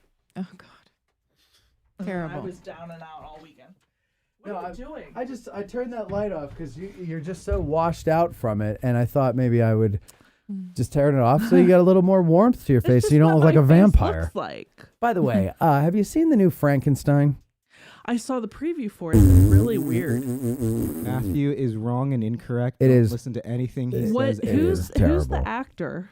Nobody I knows. didn't recognize The only one that I know is Christoph Waltz, and he dies early on. Wait, which actor? that plays, I'm assuming, Frankenstein. Dr. Frankenstein. I The recognize doctor or the monster? the doctor. Oscar Isaac. He was in the recent Star Wars trilogy. He was the Tad's really. Did he play Ezra Meraldin or whatever? not, no. Artemis Who did he Artemis play? Meraldin. Desmond Poe or something. Desmond Alan Poe. Oh, he played Poe. Okay, that's why I recognize the voice. Yeah, those were good movies. Yeah. Okay. They were great. Doesn't And then- look like him at all. No, it doesn't. And who plays the monster? Job of that. Jacob Elordi. He's a younger actor, but he's been in a lot of really cool stuff. I like him. He's really good. Like what? What's he been in? What's he been in? Do you know the HBO show Euphoria? No. Okay, well, he's from that. Do you know the Netflix films The Kissing Booth? No. He was in that. No. He would not know what the kissing booth was. What is the kissing? But is it one of those teen movies that you like to Yes. watch? Yes, You're yes, so it was. sick. You're 23 years old. What else was there? Stop watching teen movies. Well, I was going to say that my daughter, watched those, but was Elvis. he is the same age. He wasn't Elvis. No, that's No. Sad. They made another movie called Priscilla that was about Priscilla Presley. Oh, yeah, and in yeah. that movie, Jacob Elordi played Elvis in that. So Okay, now I know who you're talking about. That movie was a big hit, right? I have a picture next to the actress who played Priscilla in that movie. Oh, I will say cool. that. Wow, what's her name? Haley Spaney. Haley Kaylee Spaney? Yeah, she was. Who's ever heard of Haley Kaylee Spaney? She was in the new Alien movie, Alien Romulus, that came out last year. Haley Kaylee Spaney was in Alien. She was in Civil War too. Yeah. What is this music? This is your Tad's goofing up flamenco music. This is not for Callie Spaney, no. Tadley. You know who Sabrina Carpenter is or Jenna He's Ortega? messing up. That's what this should be for. But if you don't, then Sabrina Carpenter is that volleyball player. She was a Disney star, and now she's a singer. a globally You renowned wouldn't know. singer. The only thing I knew about her Globally is she renowned. did a Dunkin' Donuts commercial. No, the one Carpenter lady she died in the. was an opener for. Oh, she was an opener for Taylor Swift. Yeah. The one He's selling out Carpenter. Go arenas ahead, Court. worldwide. Finish that. The one Carpenter lady died in the what? In the 60s, right? Or 80s. Karen. Yes, she. What is happening? Did she not choke to death? There's Richard in the background. What is happening? I'm so sorry. That was horrible. You are just off That the was rails. really awful. That was so bad. I didn't think. I just had to do it. I just had to do it because you know why? If I were sitting around with my friends, I'd be able to. Someone asked yesterday, how much money would you spend on a joke? And we pretty much were like, we'd go bankrupt if we got to laugh. If it's a good joke, right? Yeah. Yeah. Yeah. Spend every dime. So on what a he good just joke. said was he's not with his friends right now. No. I'm saying that he feels like I feel like I'm with my friends and I can make that joke. I don't know about anybody out there. Like he was saying he thought he was with his friends and he could make that joke, but clearly he's not. Yeah. Yeah. Well, you guys can That's what it was. you guys can interpret it all you like. But all I'm going to tell you is this, ladies and gentlemen. It was a good one. It was a good one. It wasn't. It was. It wasn't. Because it was good. It wasn't until I said that's Richard in the background. And then inappropriate. That's not appropriate. So what exciting things that I want to talk about when Cindy was in here? Yes, so she wasn't feeling well, and I was getting worried that it was something serious. But I'm glad to know that you had a stomach bug too, and it wasn't related to the gangrene on her leg.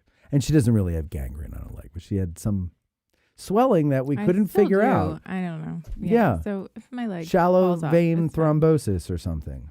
Inflammation. Right? Phlebitis. Phlebitis. Oh. Yeah. Do you have that? No. Not What does Mark pleasant. have? His is a genetic disorder. Oh. Mine's not that because they denied my blood work because it's God. not genetic. Oh my God, the insurance is so ridiculous. You know what I'm going to do? I'm just not going to get my insurance anymore because I pay out of pocket for everything. Yeah. My insurance doesn't cover shit. What do I have it for? Oh, this is the first time I started going to the doctor like regularly. And Yeah. A far cry now from I the owe last like time. $4,000. So Yeah. enter.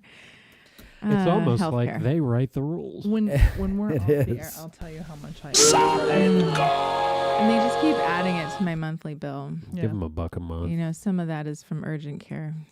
urgent care. Do you, but yet you've yet to have Dr. Foos, No, right? he was never there. Yeah, I always have the other guy whose name I can never remember. I Dr. have Shaw. always had females. Dr. Shaw, that's who, isn't that who we had when we went there? Oh, the second. The first time with your leg? Second. Second time with I your had a leg? guy the second time. I had a woman. He was the very. first time. He's very nice. He's very. Does nice. he mumble? This is playing there right I now. wouldn't have said. I wouldn't have There's said no he better mumbled. time to give a shout out to Addressing Gettysburg's official medical provider, Gettysburg WellSpan Urgent Care, and the staff over there. Yeah. Yeah, round of applause. They were always very nice to me. I have high blood pressure. I had to you get really? put on medication. I have. Listen, it's been a rough couple months. You know, You've not told me any of this. well, you you've okay? been missing. You know, I'm here. I'm okay. I'm alive. It's fine. That's right. It's all fine. I love you. I love you too. It's fine. I love you too. Yeah. I love you too. Leave me alone. Yeah. You know what I've been re-binging, and I think it's the 7th or 8th time I've done this. In fact, it is on the heels of having just binged it, and then I started it over again after I got to the last episode. Will and Grace. Yes. It is phenomenally fierce. Deadwood. Deadwood. I haven't watched that. I don't know. either. I know. No. I'm yeah. always sleeping. She's always just. I wait until she goes to bed because you probably wouldn't like it, right? How do I know? Well, I mean, listen. I'm on the second to No, last it's fine, 'cause episode, and we're I'll watch it watching again. Broadchurch, and That's a good show. Broadchurch Yes. is good. Broadchurch is David good. Tennant in David it? Tennant, yes. The first season's good.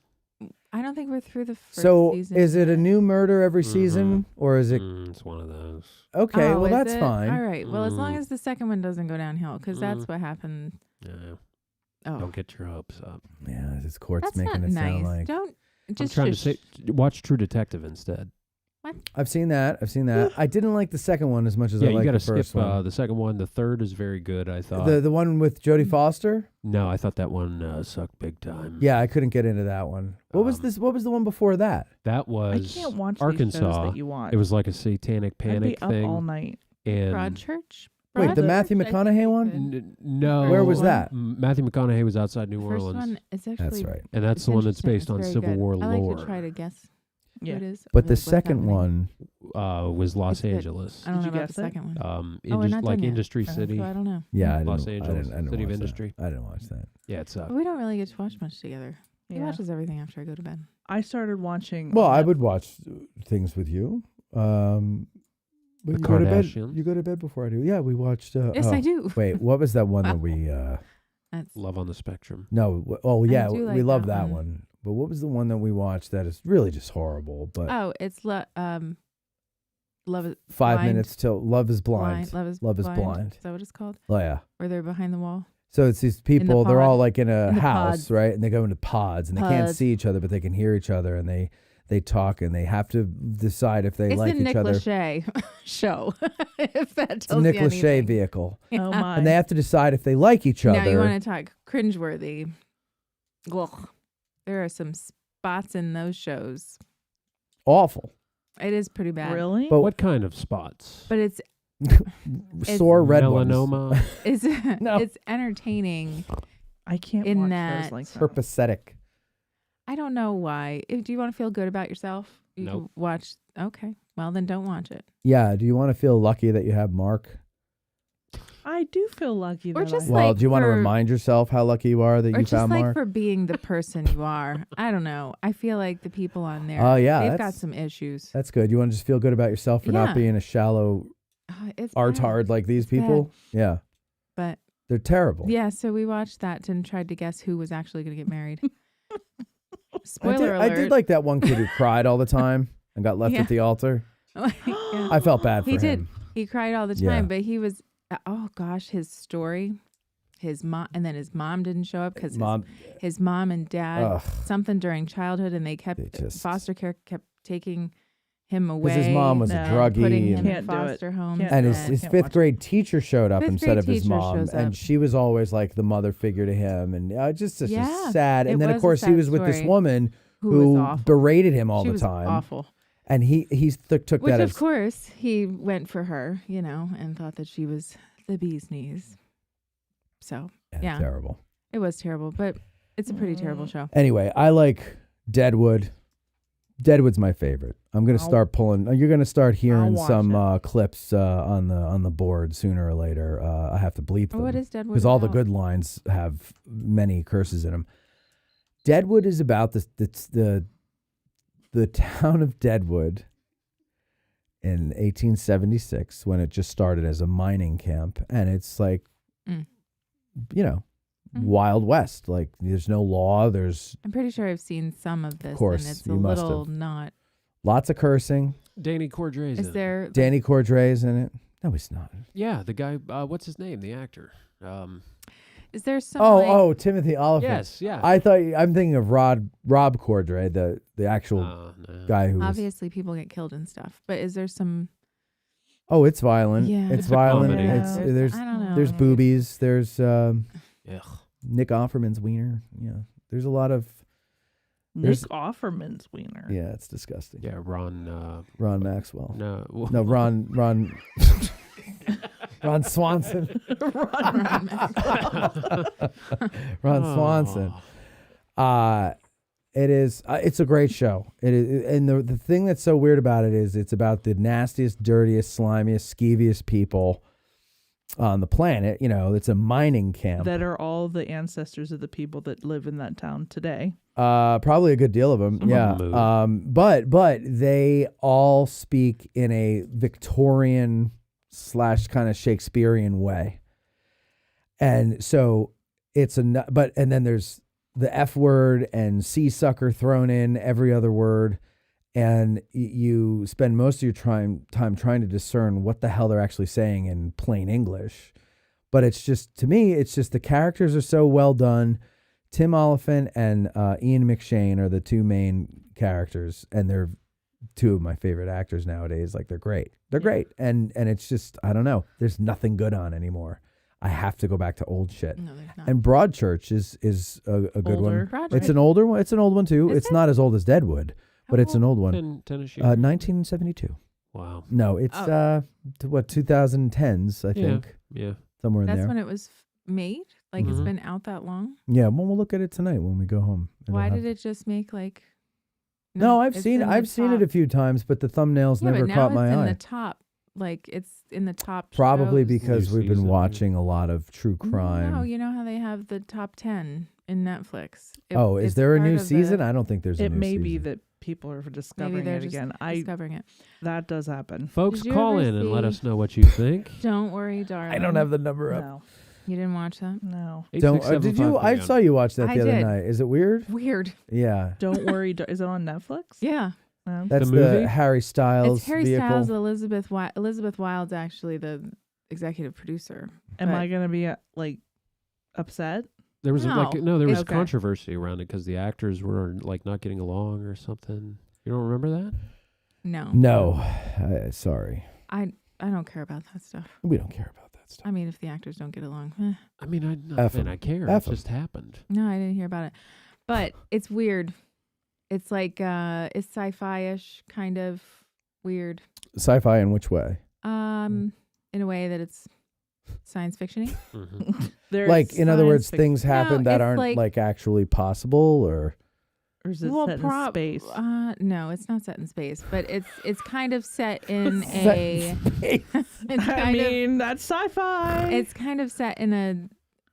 Basically, let's say they brainwash people using like the Stepford Wives.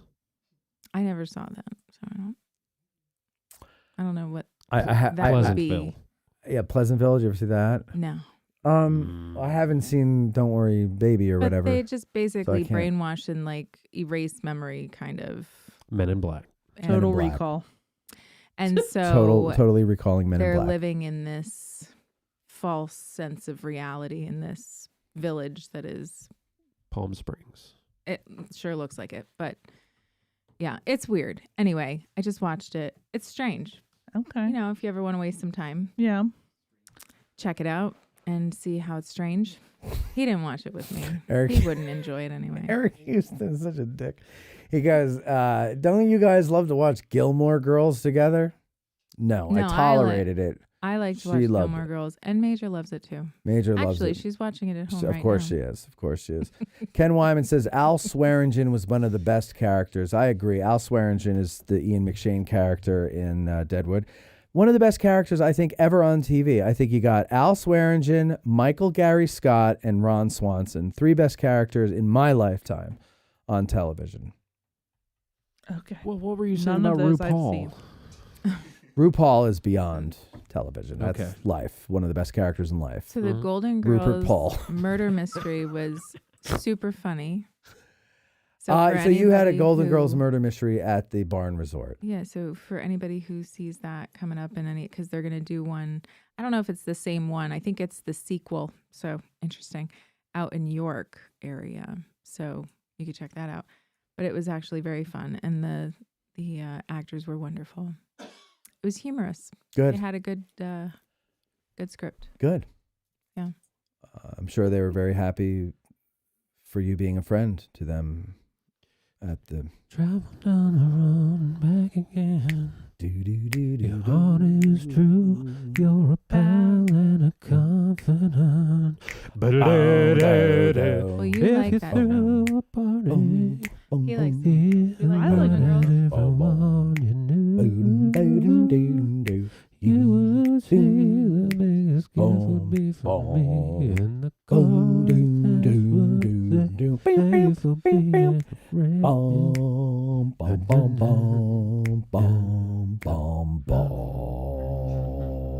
Thank you. Thank you very much. That was long. That was long. Matt Gillespie wants to know, is anyone else's feed getting interrupted with YouTube commercials? Probably, but that I wasn't haven't. a commercial. That was Matt That was us Doing singing. the stupid I song. have it set to not interrupt too often and to think- do it at intervals so not everybody's going away at the same time. So I think the longer that the show is, the more frequently they pop up. probably. Because it happens towards the end more. okay, I didn't know that because I pay Speaking for from experience. YouTube Premium so that I don't have to watch commercials. Make you guys watch them, but I don't have to.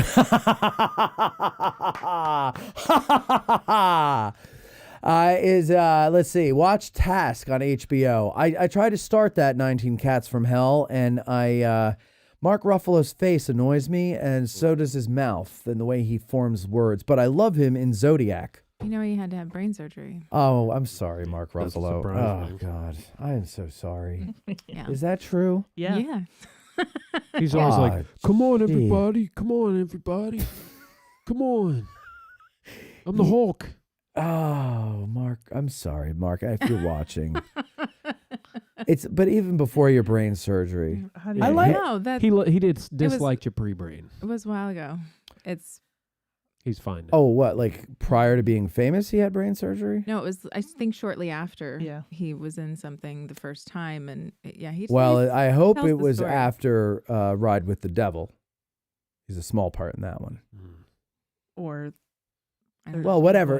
He's great in Zodiac. Have you seen Zodiac? Yeah, that's an incredible movie. That is I an don't know incredible if you movie. want to watch David, that. isn't that a David Fincher movie? It's a David Fincher it's about movie. the Zodiac killer, Yes, Oh, it yeah, is, see, I and don't it's a watch very stuff like well done. There are suspenseful moments. and there are moments where nope, I go nope, Nope. not gonna watch. All right, I got a little trivia for you. There's one scene which you probably wouldn't like, both being mothers, right, and women. But Ione Skye plays the mother woman, and it's just a one scene cameo. You know who her father is Yeah. in real life? in real life? Yes, in Okay. real life. I didn't know if you meant in the movie. No, you I'm- asshole. What? Do you know you? Yeah, it was Marty Crane from Frasier. Marty Crane from Frasier. No, don't listen to him. Oh. Do you know who her father is? No, that was her father in, what was it, Say Anything? Or why do I know that? I never saw that movie. How do I know that? Yeah! Oh, God! We mind melded. Tad, you wouldn't know. Yeah, who was your dad? Do you know who Ione Skye's dad is? Don't tell me you looked it up. Was he in the kissing booth? Wait, what was the question? Legitimately, what was the question? Actress Ione Skye's father is who? The dad in the kissing booth. I don't know. I hated those movies. I don't know. All right, I'll give you. This 60s music superstar is the father of Ione Skye. Should know this. 60s music superstar. Yeah.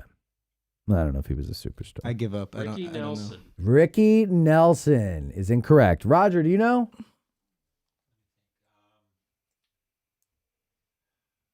Roger's thinking. Dion. No. Donovan. Donovan. Yeah. You don't know Donovan? No. Doesn't mean They anything. call me Mellow Yellow. Oh, yeah, no. And then what was the other one? The one in Goodfellas when they're killing Billy Bats. Never saw that movie. Well, I'm the kind of guy. Oh, that's Dion. Yeah, that's not Dion. Yeah, it is. Dion on the Belmont. Yeah, come on. Come on, God. Runaway Sue. Run around. Runaway. Okay. Run Around, not run away. No, it's Run Around Bride. No, it's Run. We call it Syphilis Sue back in high school. Ew. Stay away from Syphilis Sue. Because, when you're a teenager, that's what you do. Yeah, it's a virus. Let's see here. Seem to be getting more ads on the account on my YouTube, on my TV more than my phone. Interesting. Maybe it is when we go longer, they give you more ads. I'll see if there's a way I can minimize that, folks. I don't mean to annoy you, but that's part of how we make money. Let's see. Thanks. I know it's not just me. Matt is all in on Gilmore Girls. Swidgen. Mr. Swidgen. Swidgen and Wu Hangdai. You're not going to like Deadwood, but everybody in the audience knows that Deadwood is the best. Quantum Leap. Remember that show? Yes. Eric Houston likes that show. He has all of them on DVD. Nerd alert. It's like my brother used to watch the X-Files. Yeah. Oh, yeah. X-Files was a good show. Game of Thrones was good in the beginning. We watched all the way through. Couldn't get past the third episode on that one. Marie said her younger daughter and her really like the Golden Girls. I tell you, that is probably the best sitcom. One of the top 3 sitcoms. Top 5 sitcoms of the 80s. Mm-hmm. You got them. You got Cheers. Seinfeld started in the late 80s. Yeah, but even though this one started in the 70s, it ended in... No, I'm not going to include Three's Company in that one. You got Seinfeld, you got... Seinfeld, MASH ended in 1984, right? No, because it started in the 70s, so it has to start in the 80s, according to my list. Miami Vice. It's not... Miami. It is, depending on how you watch the fashion is funny. What else? What are some other 80s sitcoms? Full House. Full House. Full House, classic. It's not funny though. That's not funny. It's Full House was 80s? Yeah, Yes. late 80s. Oh, Family Ties. No. Oh, Family Ties. Family Matters. No. With, Family Ties Urkel. was a good one. No. Michael J. Fox, Justine Bateman, and the other one. Show sucked. What? I've never watched it. You've never watched it. How do you know? I can just tell. And then there's what's the other one? Who's the boss?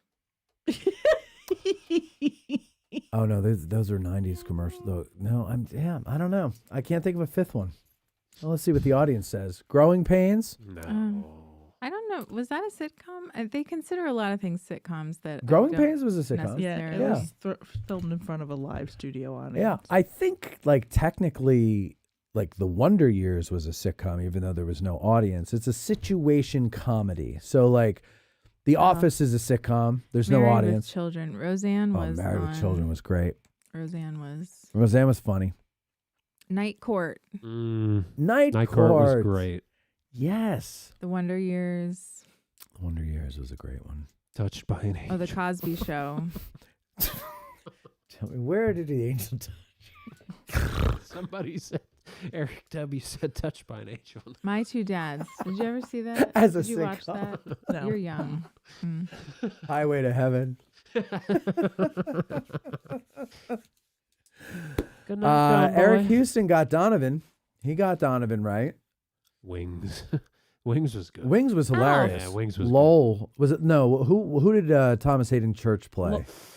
Wasn't his name Lowell? Yeah, I the thought mechanic. Lowell was the old guy. Yeah, the mechanic. Was it Lowell? I'm pretty sure. Well, whatever. That guy, that character was funny. I do And agree then on the Taxi. dumb brother. Joe was Joe the dumb brother? I don't remember. Yeah. Not Tim Daly, the other guy. Mm. Growing Pains, Tony Eric Shalhoub. Houston, Family Matters started in '89. Alf. Oh yeah. Taxi. James says he's watching Deadwood scene where Wu talks to Al about CS stealing. Saved by the Yes, Bell. I'll have to pull a scene and edit. I'll have to bleep it, and just it's just so good. Growing Pains and Who's the Boss were back to back. That's right, they were. Wings, 19 Cats from Hell says Taxi, Taxi, Taxi. Northern Exposure. Now, that's not a sitcom, but it's an incredible TV show featuring Wheeling's own John Corbett. John Corbett. That's right. That's right. And Hometown hero. And Barry Corbin is on that. No, Isn't he? It's Boston Corbett. Boston Corbett is on Northern Exposure. Mm-hmm. Barry Gordy. Barry Gordy is on Northern Exposure. Boston Corbett is also on Northern Exposure, but his balls are not. Mm-hmm. Wait, no, it's Glenn Corbett, our friend. Glenn Corbett is on. Small Wonder, WKRP in Cincinnati. Jeff Pasnick for the win. That is the fifth one on my list. In fact, okay, now everybody that... Let's see if people can relate to this, and then we'll go to the news. So I remember as a little kid, I used to think that the guy who... Did you ever watch WKRP? You know what I'm talking about? I don't think This so. isn't going to make any sense. Okay. The guy who played Les Nessman, I can't remember his first name. I think it's like Sanderson or something like that. His first name? Yeah, his last name. I don't remember his first name. We'll call him Rolf Sanderson. And I always thought he sang the theme song because, you know, when I don't know if you do this as a little kid, but when you would listen to people on the radio or you hear a song, you picture what the person looks like. You make it up in your head. So, like, to me, everybody with a great radio voice looked like Bob Eubanks. Arthur Carlson. And I don't know why. Arthur Carlson. Yeah, they all look like Bob Eubanks. Okay. Okay. Because he had a great radio voice and he was coiffed. His hair was coiffed. You know, they always look good on the shows and stuff. Okay. So for whatever reason, I pictured Les Nessman playing or singing the theme to WKRP. Very similar sounding voices. Yeah. As a child, 4, 5, 6, 8, whatever I was, I had the ear for this. I didn't know it, but I had the ear. Genius. Pure genius. Okay. So I don't know why, but something makes me think about WKRP in Cincinnati the other day, and I go, I'm going to see if I can find the theme song on YouTube. So, of course, I do. I listen to it, and I start picturing Les Nessman. Well, what I didn't have when I was 6 years old was the Google machine. So now I did, and I looked up who sang the theme to... Play it. Well, can you No, play I it? You can't. can't play it. I'll get copyrighted. To, what's it called? WKRP in Cincinnati. Oh, Dan Hartman. It wasn't Dan Hartman. It was another guy. But it wasn't Les Nessman. But they did say many people confused what's his face, whatever, Sanderson or Anderson or whatever, for having sung the song, but it was never him. It was always, you know, Felicia Jones or whatever. And yeah, that is weird. So I'm not the only one who thought that. Yeah. Very weird. Very weird. And you know what else is very weird, ladies and gentlemen? Oh, geez. I'm marriage. And now, all the news that's fit to print and a good deal that's not. Here's AG Today's lead anchor, Bethany Yingling, with current events and sidewalk conditions. Zoning ordinances and 2026 budget focus of Gettysburg Council meeting. Police seek suspects accused of setting off fireworks inside Walmart in Adams County. Locals find tourism positive, Destination Gettysburg survey says. Borough Council appoints new member. All this and more on today's news. Well, let's talk about big bulls then. Why are you laughing like a weirdo over there? I was laughing because what was it that made me laugh? Somebody set off fireworks in Walmart. Oh no, that's why we were laughing during the thing. But okay. Thank you, Eric. I thought it started in 1980. So by my rules, WKRP can't be on the list because it started in 78. No. But anyway, somebody I just saw once you guys started, somebody wrote turkey drop. Now this you'll find funny without having seen it. Okay, imagine you're a radio station. Imagine we're going to do a promo for Addressing Gettysburg around Thanksgiving. Okay. Okay. And we get turkeys from the local turkey farm. And we rent a helicopter, and we're going to do a turkey drop. And, you know, they'll just flutter down to the ground, and everybody will catch a turkey and everything like that. Well, WKRP does that. That's not what happens. And that's not what happens. And the best part is the end. The station manager steps out of his office, and he looks at everybody in the lobby, and he goes, "This God is my witness. I thought turkeys could fly." But like the whole thing is, it's like the Hindenburg disaster. I could probably play that if no, I don't want to. We got to go to bed. But it's like the Hindenburg disaster where Les Nessman, the newsman, is out there doing a live feed trying to promote their wonderful thing that they're doing for Cincinnati by dropping live turkeys down for people. Like, who does that even make sense? And then he goes, and now the humanity and all that type of stuff. And freaking hilarious stuff. Okay, girls, what's in the news? All right. So at the Gettysburg Council meeting, I'm going to skip over one part of it, but the zoning ordinance advances. The council voted 5-2, with one of them or two in opposition to advertise the borough's new zoning ordinance for adoption in December. I have to apologize because I am reading off my phone, and that is very challenging for me because I forgot my printed notes. So, resident Sue Sipperly. I was going to say something about her expressed making fun of the size of my phone. Mine is much larger.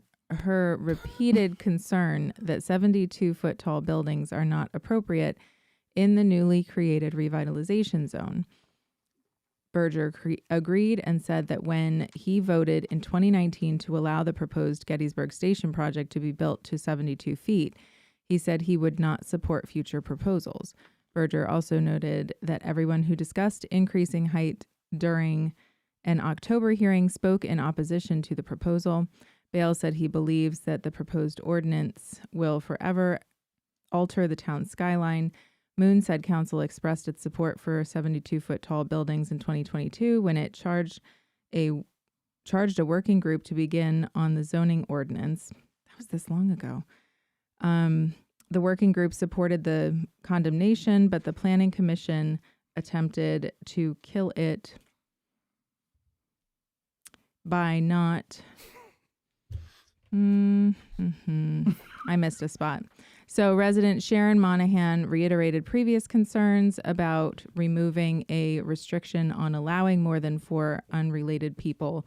So now we're skipping over to the families. So they basically were just giving some more of their thoughts. Director of Planning, Zoning, and Code Enforcement, John Whitmore, said staff recommended keeping the 4 unrelated person maximum, but the Planning Commission removed it during their review process. Council will vote on the ordinance again in December, so they just keep voting. If it passes, it does become law. If it fails, major revisions will require another public hearing and advertisement before adoption. So I don't know, if I had to guess, I would think that this is going to continue until the end of time. Yeah. That's just my opinion.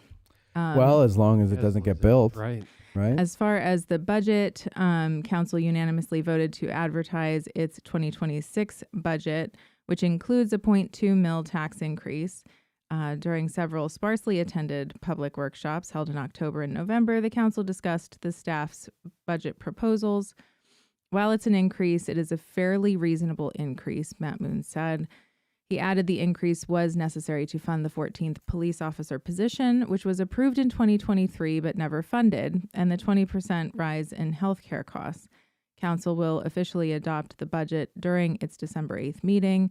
As of Wednesday morning, the budget proposal was not available on the borough's website, so that is not available to review just yet. That's the day after Pearl Harbor.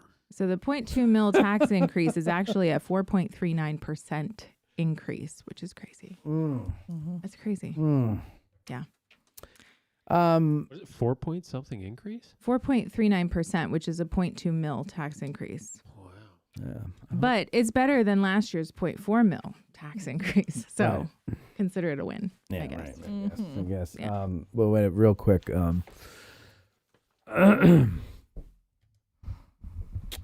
Where was it? I just lost it now. Mr. Belvedere. That was a good one. Richard Sanders played Les Nessman. What was the title for the MASH theme? Anybody know? Suicide is painless. That's right. We are a sad group of people. A sad group of people. Let's Reading Aid says to Wonder Monkey, once you get YouTube Premium, it's a totally different experience. Absolutely correct. Wonder Monkey says, I'm a freeloader, man. I can't afford that stuff. Reading Aid said, I hear you. My wife pays for it.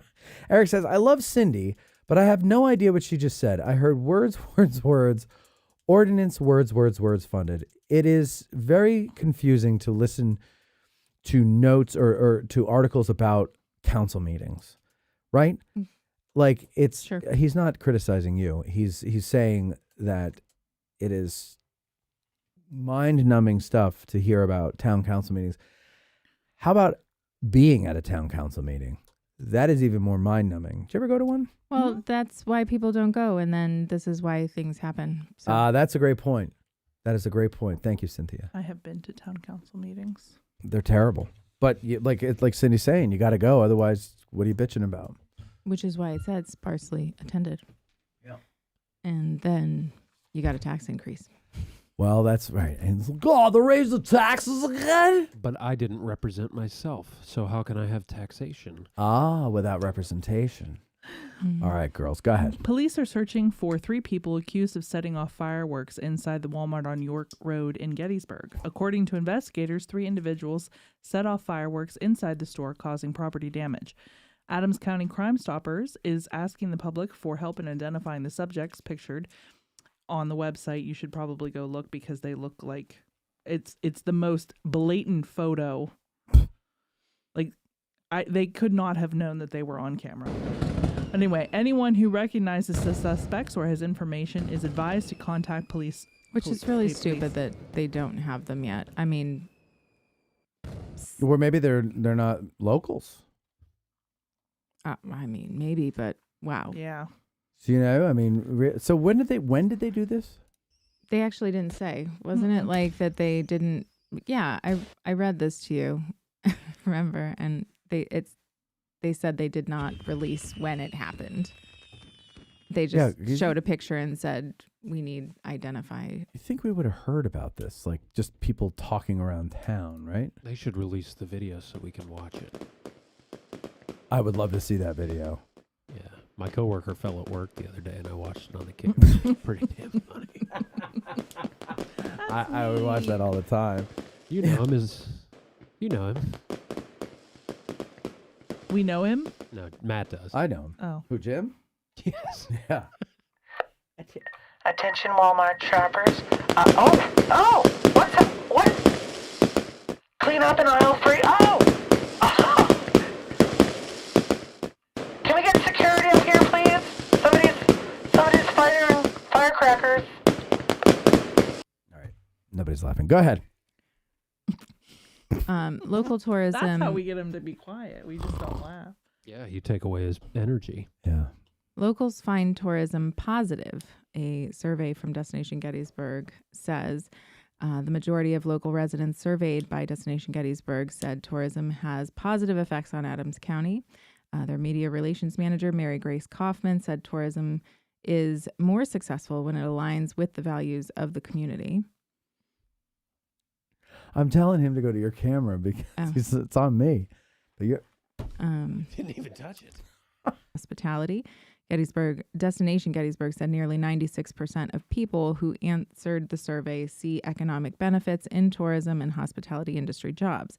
About 91% said tourism and visitors have a positive or very positive impact on the Adams County community. Yeah. It's neat to meet people or different people from different states and different countries.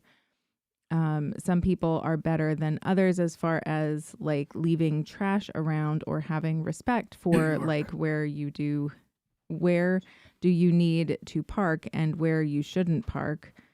It's very hard to read some people's quotes. I know. When they are word for word. Overall, you're also tired. You're tired. Oh, Richard Condon. Hey, we know him. Kim Emmelheiser. Oh, it's Kim. It's Kim, his wife. I didn't know her last name. Emmelheiser? I thought it was something like Bartolino. Emmelheiser? Maybe. And Richard Condon agree that tourism keeps Gettysburg going. They moved to the area from Pittsburgh. It is them. That would be them. Whether it be... Actually, Engelheisen is actually Richie's real name. Condon is a nickname. He took her family's ancestral name. No, they took his real... Whether it be, people coming to see some of the great shops, museums, restaurants, and National Park Service site, Condon said. The only negative thing I would say is with parking and then just at rush hour toward the close. God, it's not him. He doesn't talk that way. It's the way they transcribed it. Yes. And it's the only problem is rush hour, and it is toward the close. It's like John Fetterman talking. Hoffman said survey respondents did and cite all of that. Traffic and parking concerns, but packed parking spaces can be positive. A lot of people recognize that having a lot of people in town means it's good for local business, Kaufman said. Destination Gettysburg plans to issue the survey to local residents again in 18 months. I'm on the marketing committee, and I heard about this a few different times. I didn't get a survey, so I don't know where. Did you ever see a survey? I don't know where the surveys went You or have to how go you got within- them. Never to be taken. within the borough. You or? do not. And like they had them from Littlestown, they had them from Bonneville, they had them from Anaheim. Baglerville, New Oxford, Mhm. all They over did the not place. ask this Most Bonneville of them resident. were Gettysburg area that responded, but they did have respondents in other communities as well. I just don't know where the survey went out. Well, I of course tourism is good. It's I just felt it was interesting that that people actually people thought it was felt good. it was good. That the community residents were saying they felt it was good. Yeah, That but out of 300 responses, majority were overwhelmingly positive. I think, especially if you come from another town or you've left Gettysburg, maybe you were born and raised here and left it and came back. Most towns do not have the dynamicity of Gettysburg. There's no, it is the same all year long. Thank you, Cor. You like dynamicity? It's the same all year long everywhere else, right? Every town I lived in besides here, nothing changed except the weather. Okay. There was nothing to look forward to community wise, right? Here in Gettysburg, like we had Reza on today, and you know, I love when the farmers market opens because it's a sign of the season and everything. You get to go and you see everybody. Everybody's been hibernating all winter. It's nice. It's nice. It's nice. Now, not that they don't have farmers markets in other places, but you get the farmers market. That's the local stuff. That's what we do. We're hiding from the tourists, right? We're away from the tourist area then. But then you go up to the tourist area on a Saturday morning and all the people are doing touristy things and they're going into shops if they're open at that point and, you know, whatever, right? And then you go out on the battlefield and there's something going on there. And yeah, I don't remember who it was in the article that said it, but meeting people from different countries and different states, that's what I loved about this. I've met people from all over the world living here, right? I lived 35 miles outside of New York for most of my life. I don't remember meeting too many people from outside of the country. My neighbors, either side, one were off the boat Poland and the others were off the boat the Netherlands. And that was it. That was it. Like I never really met many other foreigners and I was so close to New York. And you know, here I meet people from all over the place. Yeah. And the most exotic, probably I would have to say, are Canadians. Let's go to the next one. I just want to point out that I was doing a survey of our members, like just trying to figure out some data, and I pulled the where are people from, and we have 13 foreign countries that members are from. No, it's pronounced colonies. No, countries. And Canada, of course, being the most. But the second, any guesses? Japan. Nope. Australia. Grant. Oh, Grant's the big donor from Australia. There were 4 Australians walking outside my home today. I wonder what it is they love about our Civil War. Australians. I heard it's because now is their summer and it's very hot. Yeah, definitely. What? Next news. Okay. What? Do you think like Australian reenactors will like do the Battle of Gettysburg in their summer and they'll figure out what the winter winter equivalent of July is and say, oh, today is the anniversary of July 3rd, 1863. And, you know, do you understand what I'm saying? Like they're doing it in November because matches the weather in Gettysburg, Pennsylvania. Yeah. You get it, right? December, whatever it is, right? You got it? Gettysburg Borough Council welcomed a new member with William Mooney being sworn in to serve out the remaining weeks of the late Judy Butterfield. Bill Mooney. Do we know Bill Mooney?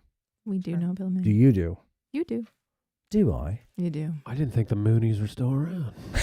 Not those Moonies, He's a handyman. That you know through work? No.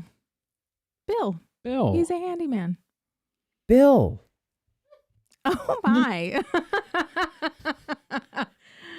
The guy who did work at our house? Yeah. Bill. Congratulations, Bill. He's a I don't think I knew councilman. his last name. Mooney. Well, congratulations, Bill. All right. So Mooney's he's sitting in for Judy. Yeah, she died recently. In October. Let her read the Well, news you just story. said the late Judy Butterfield. I think you gave it away. Mooney's, that wasn't what I was making the face for. Mooney's nomination was unanimously approved. I read about her death on this program, but that's okay. Mooney's nomination was unanimously approved by 6 other council members Monday. Butterfield represented Ward 3 since August 2019 when she was appointed to finish out the term of Charles Strauss, who resigned after moving from Ward 3 to Ward 2. Butterfield had been largely absent from council meetings for several months while battling an illness and was not on the ballot to retain her seat in the recent election. Mooney won the election in Ward 3 as a Democrat with no Republican opposition, so he was already set to fill that council seat at the January 5th reorganization. So they just moved him in early. Council had 30 days to fill the seat following Butterfield's death on October 22nd per Pennsylvania Code. Mooney was seated after being sworn in by Borough Secretary and Assistant Manager Sarah Stull, who performed the ceremony as the borough's notary due to the absence of Mayor Rita Freeling. Butterfield also served as council vice president. Council member Alicia Saunders was nominated by Patricia Lawson to fill that post, so she's now the new vice president of the Borough Council, which was approved by a unanimous vote. So all kinds of movings and shakings around up there in that there area. 19 Cats from Hell says Gettysburg went blue. I don't think Gettysburg was never blue. Didn't even vote for Lincoln. Gettysburg was always blue. The borough, yeah. Yeah, the borough. The borough. Yeah. The county, The county's different red. story. Yeah. Mm-hmm. But the borough is always. Borough is definitely always blue, Yeah, traditionally another blue. council seat will soon open when Chad Allen Carr, member at large, takes the reins as mayor in January. The process of filling Carr's seat for the 2 years remaining in his term will be more involved than it was Butterfield's. As in the past, applications for the position will be accepted from current residents, and council will then publicly vote on candidates in January. For Carr's Judy's seat. for Chad Allen Carr. Oh, Carr's. for okay, gotcha. They've recently received one application, which will be Yeah. kept on file while others are accepted through the end of December. I wouldn't want to. What's it pay? $5? I think it's volunteer, isn't it? Yeah, I'm pretty sure. Is it? I'm Oh, pretty it sure. must be. Mm. All right. All right. Well, good. Good for Well, I them. found this one interesting. Australian woman is sentenced to life for poisoning relatives with mushrooms. They have a mushroom murderer I saw in that. Australia. I'm curious what Grant thinks about it. A but mushroom murderer. Wait Yeah, till you this hear is it's- crazy. Wait, yeah, let me- an Australian judge on Monday sentenced triple murderer Aaron Patterson to life in prison with a non-parole period of 33 years for poisoning 4 of her estranged husband's relatives with death cap mushrooms. Oh, really? Justice Christopher Beale told the Victoria State Supreme Court that Patterson's crimes involved an enormous betrayal of trust. She was convicted in July of murdering Don and Gail Patterson and Gail's sister Heather Wilkinson with a lunch of beef Wellington pastries laced with foraged death cap mushrooms. Not the beef Wellington. Patterson, Oh, who man. was also convicted of attempting low. to murder Heather's husband, Ian Wilkinson, who spent weeks in a hospital. Patterson's estranged husband, Simon Patterson, was invited but did not attend the July 2023 lunch served to her parents-in-law and her estranged husband's aunt and uncle at her home. Murderer robbed her children. Now they're just calling her murderer. Murderer robbed her children of their grandparents. Your victims were all your relatives by marriage. More than that, they had all been good to you and your children over many years, as you acknowledged in your testimony. So basically, she's 50 years old. So this was her husband's parents and her husband's aunt and uncle. The uncle did not die but spent weeks in the hospital, so she got an attempted murder charge. And her husband mysteriously did not attend that lunch in July of 2023. That was smart. So it says that Beale said Patterson had also intended to kill her husband if he had accepted his invitation to lunch. She had pretended to have been diagnosed with cancer as a reason to bring them together. She claimed to have wanted advice on how to break the news to her 2 children who were not present at the lunch. Beale accepted Ian Wilkinson's account that the guests were served gray plates while Patterson ate from an orange/tan plate. So a different color. So she knew. This was to ensure she didn't accidentally eat a poisoned meal. Only Triple Killer knows her motivation. Triple Killer? Killer. How many different names do they have for this broad? Patterson showed little emotion during the sentencing hearing, which took less than an hour. She kept her eyes closed for much of it or stared directly ahead. Patterson maintained at her trial that she had added foraged mushrooms to the meals by accident, but she had initially denied to authorities that she fed her guests foraged mushrooms. A drug that is a specific antidote for death cap mushroom poisoning was not initially administered to her dying victims. Beale told Patterson he inferred from your pitiless behavior that your intention was to kill was ongoing. No psychiatric or psychological reports had been provided. She had been in custody since she was charged back in November of 2023, and her sentence is backdated until then. She has 28 days from her sentencing to appeal. So life in prison, and she's not eligible for parole for at least 33 years. So she'd be 83 when she was eligible for parole. Jesus. What a clever... Not too clever. She got caught. Well, I mean, to think of that, who the hell is here now? I hope Debbie doesn't get shot. Oh, no. Did We'll she break the news right now. Well, who's supposed to be here? I don't know. Oh, my God. Everybody be quiet. Turn the lights off. Wonder Monkey says, I've only had one bad experience there, meaning Gettysburg. It was when I ran into some big shot local celebrity in the beer garden at the Farnsworth house, and he wouldn't even sign my bag of Little Ground Top for me. Well, why would Tim sign your Little Ground Top? And then Eric says, I think I know the big shot of which you speak. He is a jerk. And then Marie says, oh, how rude. And Wundermonkey says, I lost it. Have you suffered from similar use, Houston? He goes, you have no idea, Marie. No idea. I'm still distraught about it, et cetera, et cetera, et cetera. Are you done? The Adams Who's County. that? The Gettysburg Area Recreation Authority. Oh, look at that. Look who's here. Bree from Bantam Roasters, babysitting Amira. And Amira and Bree are here. Look at that. Hello. Look at that. How you doing, ladies? Good, good. It's nice to see you. Is that a raincoat you have on there, Amira? What do you got on? It's like a hoodie blanket. A hoodie blanket. Hey, Amira, come in here and go to Bethany's microphone. I hear you have something you want to tell people about what to wear when they come to our events. Remember? Or do you want to just tell them on the microphone there? All right, go ahead. Come on. It is a live show. We can't cut this down. Okay, here she comes, ladies and gentlemen. The great Amira. You can just stand by. You don't have to get up and move. I know you're old. All right. Hi, Amira. How are you doing? Good. Good. All right, now tell the people, look right into this camera. Let's see. Or maybe you have to move back a bit. There you go. All right, look right in that camera. So right in the microphone and tell everybody what you were telling court. People shouldn't wear other merchandise from any other podcast or things that involve like an opinion on something. Close, but good. Good.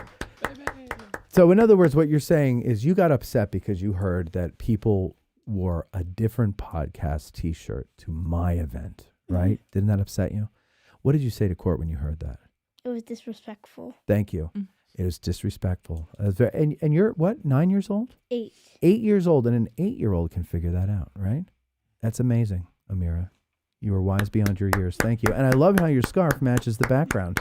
Yeah. See that? It's nice and blue. Good job. See the background over there? What are you wearing here? What is this? You got a pajamas, or what is that? Or is that a Snuggie? A hoodie blanket. Hoodie blanket. A hoodie blanket. Yeah. So it's like a Snuggie. Does look cozy. Yeah, it does look cozy. Very soft. And then you got this sweater not a sweater, a scarf that you knitted yourself? Who made that? Who made that? Courtney's grandmother, Ellie. I was going to say, that's a grandma scarf. Mhm. Somebody's grandma made that, right? Yeah, my grandmother used to do that. I don't anymore, but my mother and my sister have Afghans. You know what an Afghan is? It's a person from Afghanistan. It's a blanket. But it's also a blanket. It's a blanket that looks like this. And it looks like that. It's that, but it's a big, huge thing. My grandmother would work on it for months, right? Big, huge blankets, months. She gave me one because I liked history, red, white, and blue, right? For my birthday. And I still have it somewhere. It's in a box. It's probably eaten by moths by now, but you know. Anyway, Amira, I want to thank you very much for defending the integrity and honor of addressing Gettysburg. That is very kind of you. That is very mature of you and very wise of you to do that. And Court told me that, and I said, you know what I said to Court? Court, what did I say? I said, she's a good egg. She's a good egg. Good egg. You. All right? Thank you, Amira. Enjoy. How you having fun with Bree? Yeah? She's a fun babysitter, right? Best babysitter. Best babysitter. Oh, best okay. babysitter. You know, she just got married. Have you met her husband? Well, I think you need to ask her to bring her husband around so you can meet him and see if you approve. Okay? I trust your judgment after hearing what you said about the T-shirts. Okay? All right, Amira. Thank you. Go ahead. You can stay in here if you like. You can go back there. Whatever you want to do. Feel free. Okay? Have fun. Thank you. All right. Go ahead, ladies. Oh, it's so hot in here. Don't shut us in there. Go ahead. I'm just kidding. Gettysburg Area Recreation Authority, GARA, and students from Adams County Technical Institute. Stop. ACTI. Building Trades program are teaming up to bring a new playground to the Gettysburg Rec Park. Mm-hmm. This is a big deal for people like me who have littles. The project, located at the north end of the park beside the American Legion Pavilion and the Charlie Sterner Building, began in early October and is now nearing completion. The new playground is being funded through a combination of grants, including a county green space grant and support from the Thomas Klein Foundation. The grants in total are worth just about slightly under $40,000. Early this year, Al Moyer, the head of the rec park, reached out to ACTI, Building Trades instructor Dave Snyder, to see if the project might interest his students. Snyder, who has been teaching at ACTI since 1996, said the opportunity came at the perfect time. Snyder brought 14 senior students to the site through October, where they worked about 2.5 hours each class period on construction tasks. This is the first time ACTI students have ever installed a playground. The hands-on experience gave them the chance to supply classroom lessons to a real-world project while benefiting the community. Some of the playground equipment has been designed specifically to accommodate children with physical disabilities. I can't wait so Ezra can check it out. I'm sorry I have to do this. Matt Gillespie asked if Tad, come in here, if Tad got a sweatshirt yet. And the other day, there's a box or a package at the door, you know, one of those plastic envelope things, bag type thing, whatever. And I open it, and there's this beautiful Addressing Gettysburg hoodie. Okay? And I go, the hell is this? And it's been sitting there for like a week in the back room, and I don't know what it is. And I've been meaning to call Mike Stretch and be like, did you send me a T-shirt or a hoodie for some reason? I don't remember. And Matt Gillespie just asked if Tad got his sweatshirt yet. And then it all rang a bell. I remember Matt saying that he was going to get one for Tad to wear because Tad, of course, is a hoodie guy. And so, Tad, this is your sweatshirt / hoodie. Now, I know you wear that, you know, you've got your uniform. You've got 7 of those in your closet, one for each day. But here's another one for you. And we hope that maybe you'll wear it to some of our events now and then. The Christmas party that I'm not going to be there for. Well, there you go. That'd be great. Gosh, no, seriously. Thank you so much. Oh, my God. What is that? Wait. No, seriously. Thank you so much. Don't make fun of me. Oh, okay. I'm Sorry. legitimate. I'm sorry. Go ahead. That is very sweet of you to do, Matt. It is. Thank you very much, Ignore Matt. Matt for making this make me look like a dick. I mean it, seriously. No, Matt Gillespie is a very generous and thoughtful guy. No, I know what you're saying. He's a good human. Yeah. You're welcome. No, he look at that. He's giving you Tad, don't do that to another man. Okay, come on. Grow up. Tad. Thank you. Seriously. Terry, he's saying thank you. All right, go ahead. I have events now. Oh, wait. Events. No. Now it's events. I'm not done. She's not done. Thousands of Adams Countyans packed the Wyndham Gettysburg Hotel and Conference Center Thursday for the Adams County Community Foundation's annual Giving Spree, which returned to an in-person celebration for the first time in 2 years.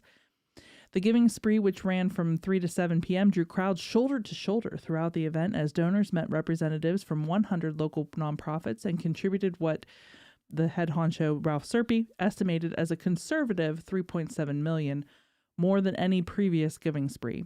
For the past 2 years, the Community Foundation conducted countywide drop-offs rather than live events. The return to in-person this year at the Wyndham gave donors a chance to meet representatives of the organizations they support and learn about their missions firsthand. Over the years, the Giving Spree has become one of the largest per capita days of giving in the United States. Each nonprofit, meaning our Giving Spree. Yeah. Okay. Each nonprofit managed its own table setup, ranging from all volunteer groups to fully staffed agencies. One of the most memorable moments during the day included visits from busloads of students from Upper Adams and Gettysburg area school districts who toured the nonprofits' booths and asked questions. The incentive match tool for the year's event totaled $170,000, distributed proportionally among participating nonprofits. The official fundraising total will be announced at the Community Foundation's big reveal on December 12th at 10 a.m. at the Gateway Theater. But donations will continue to be accepted by mail through next week. So on their website, I believe checked. they've surpassed 4 million. Yeah, I was just checking. Yeah, they gave over 4 million. And that's not like what they're doing right now, and why there's the big reveal is they're counting all the paper donations. The hanging chads and dimpled ballots. Didn't they say like last year and the year before, like, oh, come see us at booth, whatever? Mm-hmm. A lot of people did. So what's different about this in person versus the last 2 years in person? So the time that I did it recently, there were multiple live things at multiple drop-off locations. So you could go to... So why are they saying that this is the first time they did it in person in the past 2 years? The whole thing confuses me. Right. But I've only known about this for 2+ years. Oh, no, it's been going on for... No, I know, but I'm saying it was in person. You need here, ladies and gentlemen. Yeah, it's just that everybody all together in one spot. This is the first time in 2 years. Oh, interesting. That's not better. That's the only thing you need to give to. Were you going to apply for next year? Nobody's going to give us money locally. The local, first of all, $4 million. That's a lot of money. Mm-hmm. There were a lot of people there. Mm-hmm. I stopped by on the way home. I walked through. Lots of people there. Well established in this area. Maybe there are some people that are getting new money, but I doubt it. You'd be surprised. I would be surprised if we got $1.50. I don't think there is local support for addressing Gettysburg or what we're trying to do. I think that all of our support has come from foreigners, and by foreigners I mean non-Gettysburgians, with of course the occasional one or two, but they tend to be transplants. So I don't know. If you want to go and set up a table, you can do it. But I'm not going to suffer the humiliation of not getting anything. So but I appreciate the thought that we should do it. But I don't think that's going to happen for us there. I really don't. I just don't. Okay.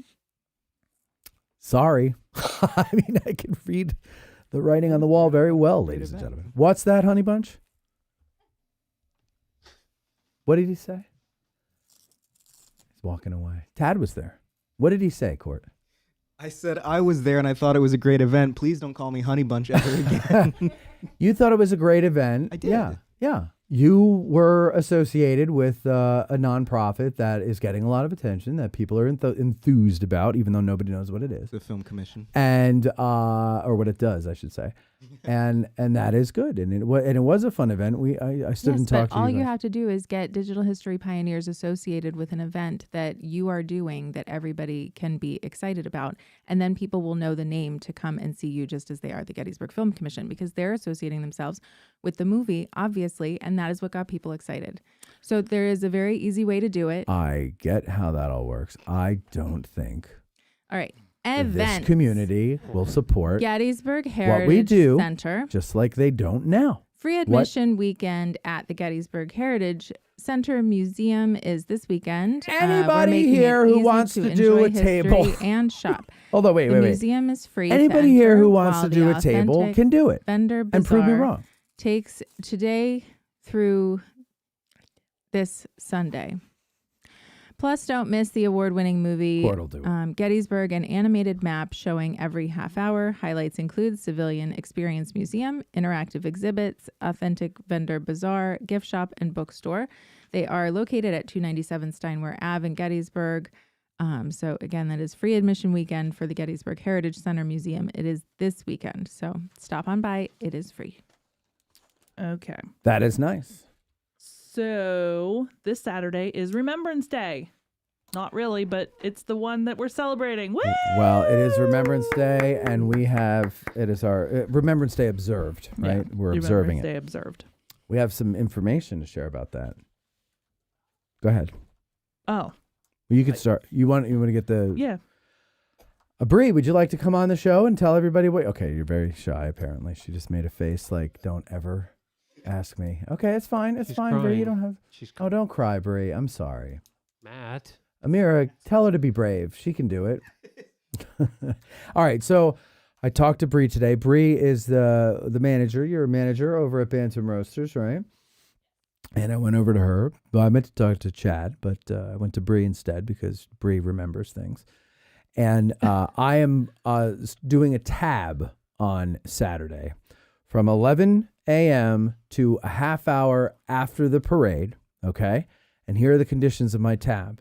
They must feature Little Ground Top by the Cup and one of their grinders, okay? And people who come in and order a cup of Little Ground Top will get it for free until the tab runs out or the time runs out. And so if you're going to be in town for the parade, stop by the porch at Bantam Roasters and say hi to me and the Bethany and the gang and whoever the hell else will be there. Amira, she's waving over there. And then go next door, get yourself a cup of Little Ground Top. People always say, do they give it to you by the cup? No, they don't. But now they do, just this one time, because I insisted. You fixed the camera. And, right, Bree, that's it. You don't do it by the cup. Yeah. Okay.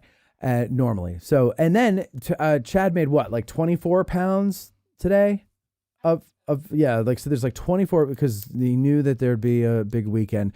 So now there's 2 days. A lot of that could go in the next 2 days, but I doubt it. So Saturday, of course, it's going to get hit big. So there's 24 pounds of Little Ground Top. Come get your cup on me and buy a bag on yourself. And yes. I remember last year when we were at Bantam, it's sold out. Yeah. People but were last year looking he was, for it. Yeah. Because last year he was only doing 12 pounds a week, and it sold out very quickly. Bree just said it sells out very, very fast. Yes, it does.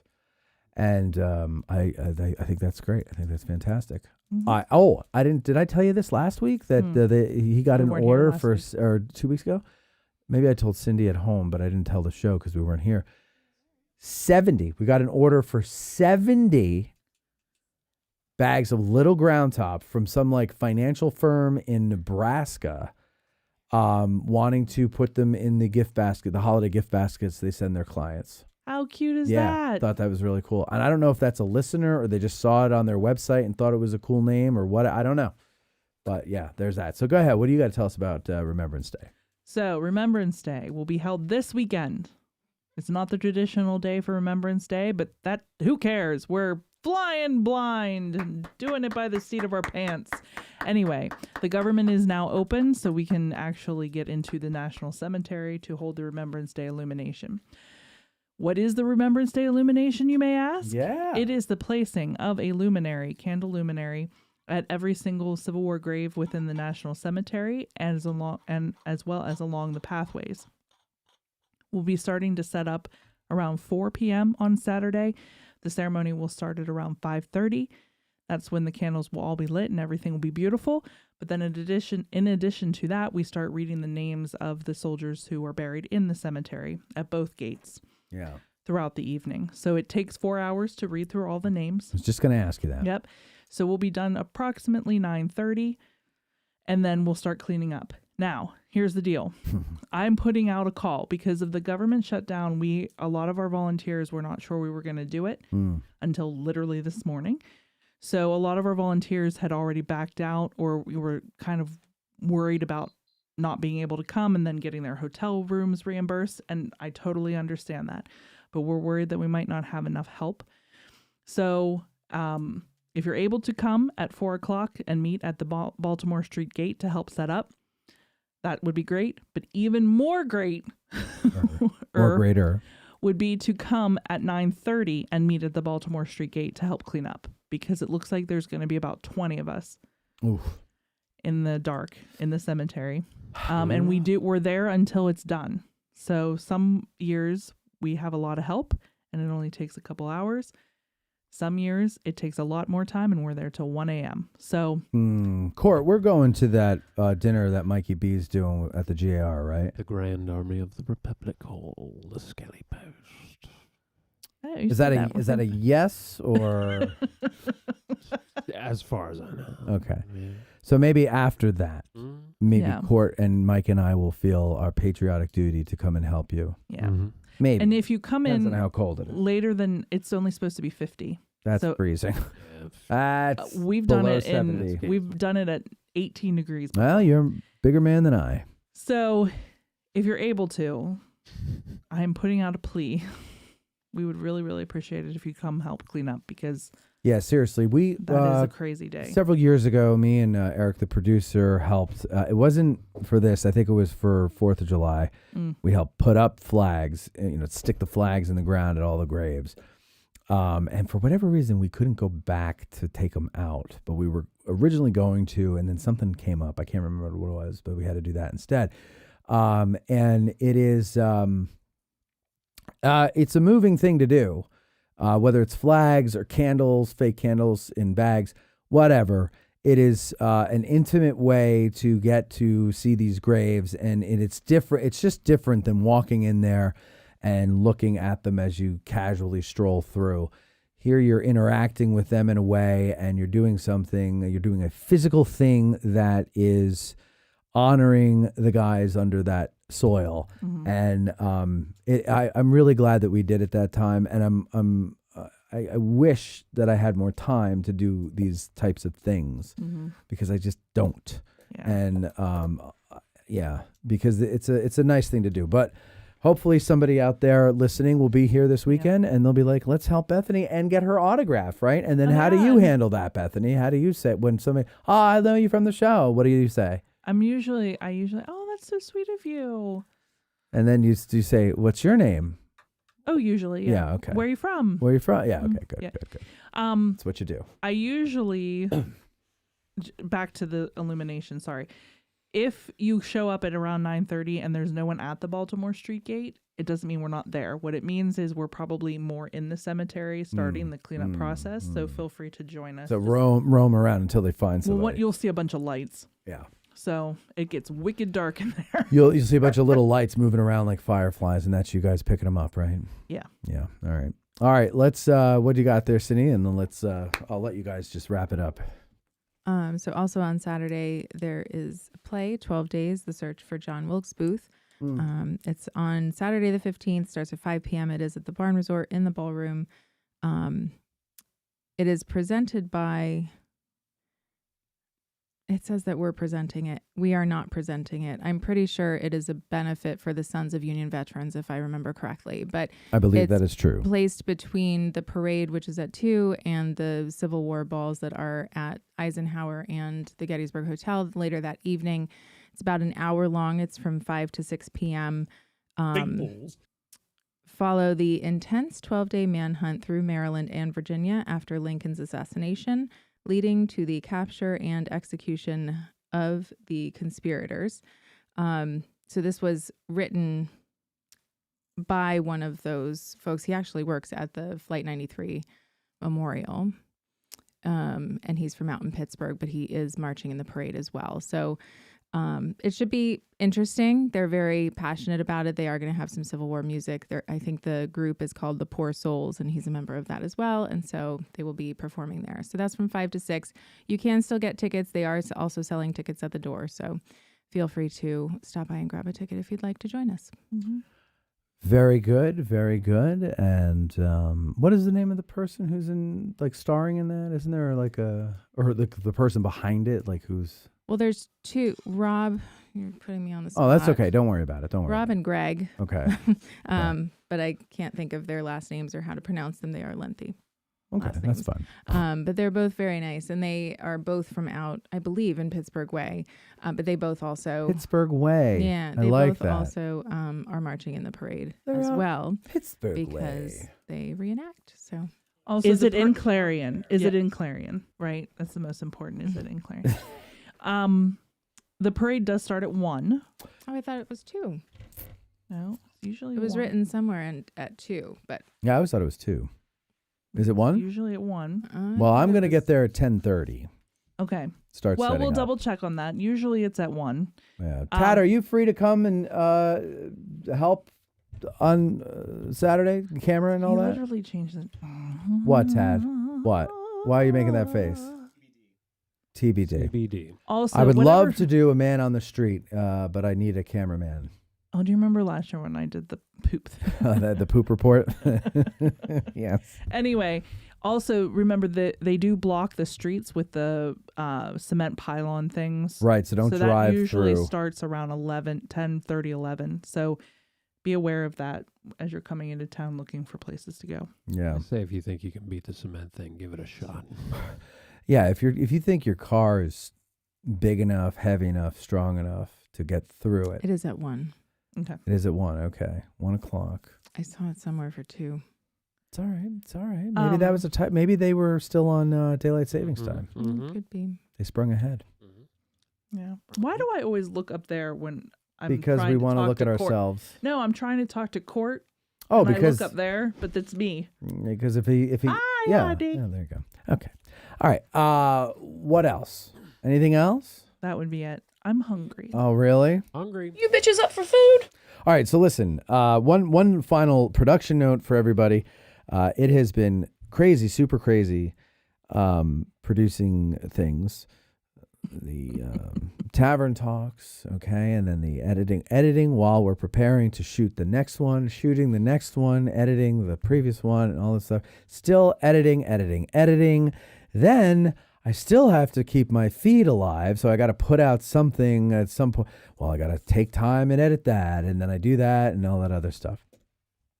I say this to say that there are a couple of shows I've heard from some people, and I think I owe them an apology, and I'll do it now here, and hopefully they'll hear it. Ben Quina, I think it was in August or September, he came and recorded a show about his book that he has out now, and I said I'll try to get it out, in the next couple months. Did not realize how overwhelming the tavern talks were going to be. Number one. Number two, there is another show about the Sons of Union Veterans and what they do and all that stuff. And we recently got an email from the guy who was on. Joshua Chamberlain. No, I want to say it's Graham. But either way, wondering when it's going to come out. I think I had said I'm going to try to get it out by Remembrance Day. I can't live up to these promises, folks. I'm just going to admit it and not make up any excuses. I just can't handle it anymore. I can't live up to it. So until I can get these tavern talks done, I just can't do anything, to be honest with you, because it's either all tavern talk or a mix of everything, and then the tavern talks are never going to come out, and we've received a budget. We've received money to do those, and so I have to prioritize those because it was a lot of money. Although I under budgeted, so it wasn't enough, but it was a lot, and but that was my fault. And so anyway, I apologize to those of you who are waiting for episodes to come out. They will come out ASAP. I'm getting a new laptop so that I can edit on that while Tad's in there editing on the main computer or vice versa.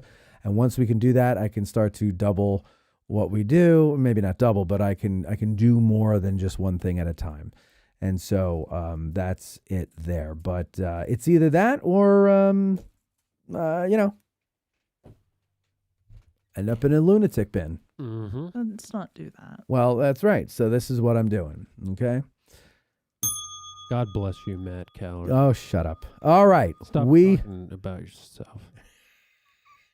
We're going to go. Oh, I talked to Billy Webster the other day. I said, Billy Webster, you need to call into the show more at all because he listens to the show. He likes the show and he likes you. He likes when you and Cindy do the news. He likes the way you don't take bullshit from me. And he thinks we have a very good show. He loves the addition of Tad and Court. And I said, well, you need to call into the show more so people can get familiar with you because we're planning a big music festival for next year. Ooh. And it's all the people who've been on the show. Oh, that's a cool idea. Yes. And it'll be a fundraiser for Digital History Pioneers. That's how we'll get local money for Digital History Pioneers. Tricky into doing something else. And this is a Billy Webster song you're listening to right now. Ladies and gentlemen, thank you very much for listening. Thanks to our guest, Reza. Thanks for everybody for coming. Thank you, Amir, for your wonderful public service announcement. Thank you, ladies, for the news, and we'll talk to you next time. AG Today is produced by Matt Callery, Bethany Yingling, and Cindy Compton. Engineered by Courtney Micker and sometimes someone else. Guest bookings by Cindy Compton. Guests of AG Today stay wherever the hell they can. We don't have that kind of budget, but maybe someday if you become a patron at www.patreon.com/addressinggettysburg. To be a guest on the show, send an email to cindy@addressinggettysburg.com. That's what our I am guests thought they were Testicles very Maximus, nice, but I bet it's the voice different. of AG Today. Thanks for listening.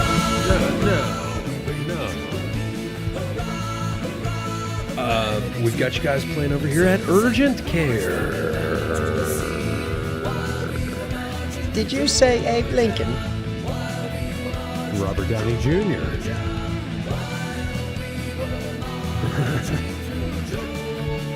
Nobody tried to shoot us or anything. Duh! This concludes our broadcast day. Oh my God! They're taking this out. Oh, it's so unnatural, and this is going to look horrible, and this is bad, and how can they do that? That looks slippery, and this looks bad, and that's a bad color, and oh my God!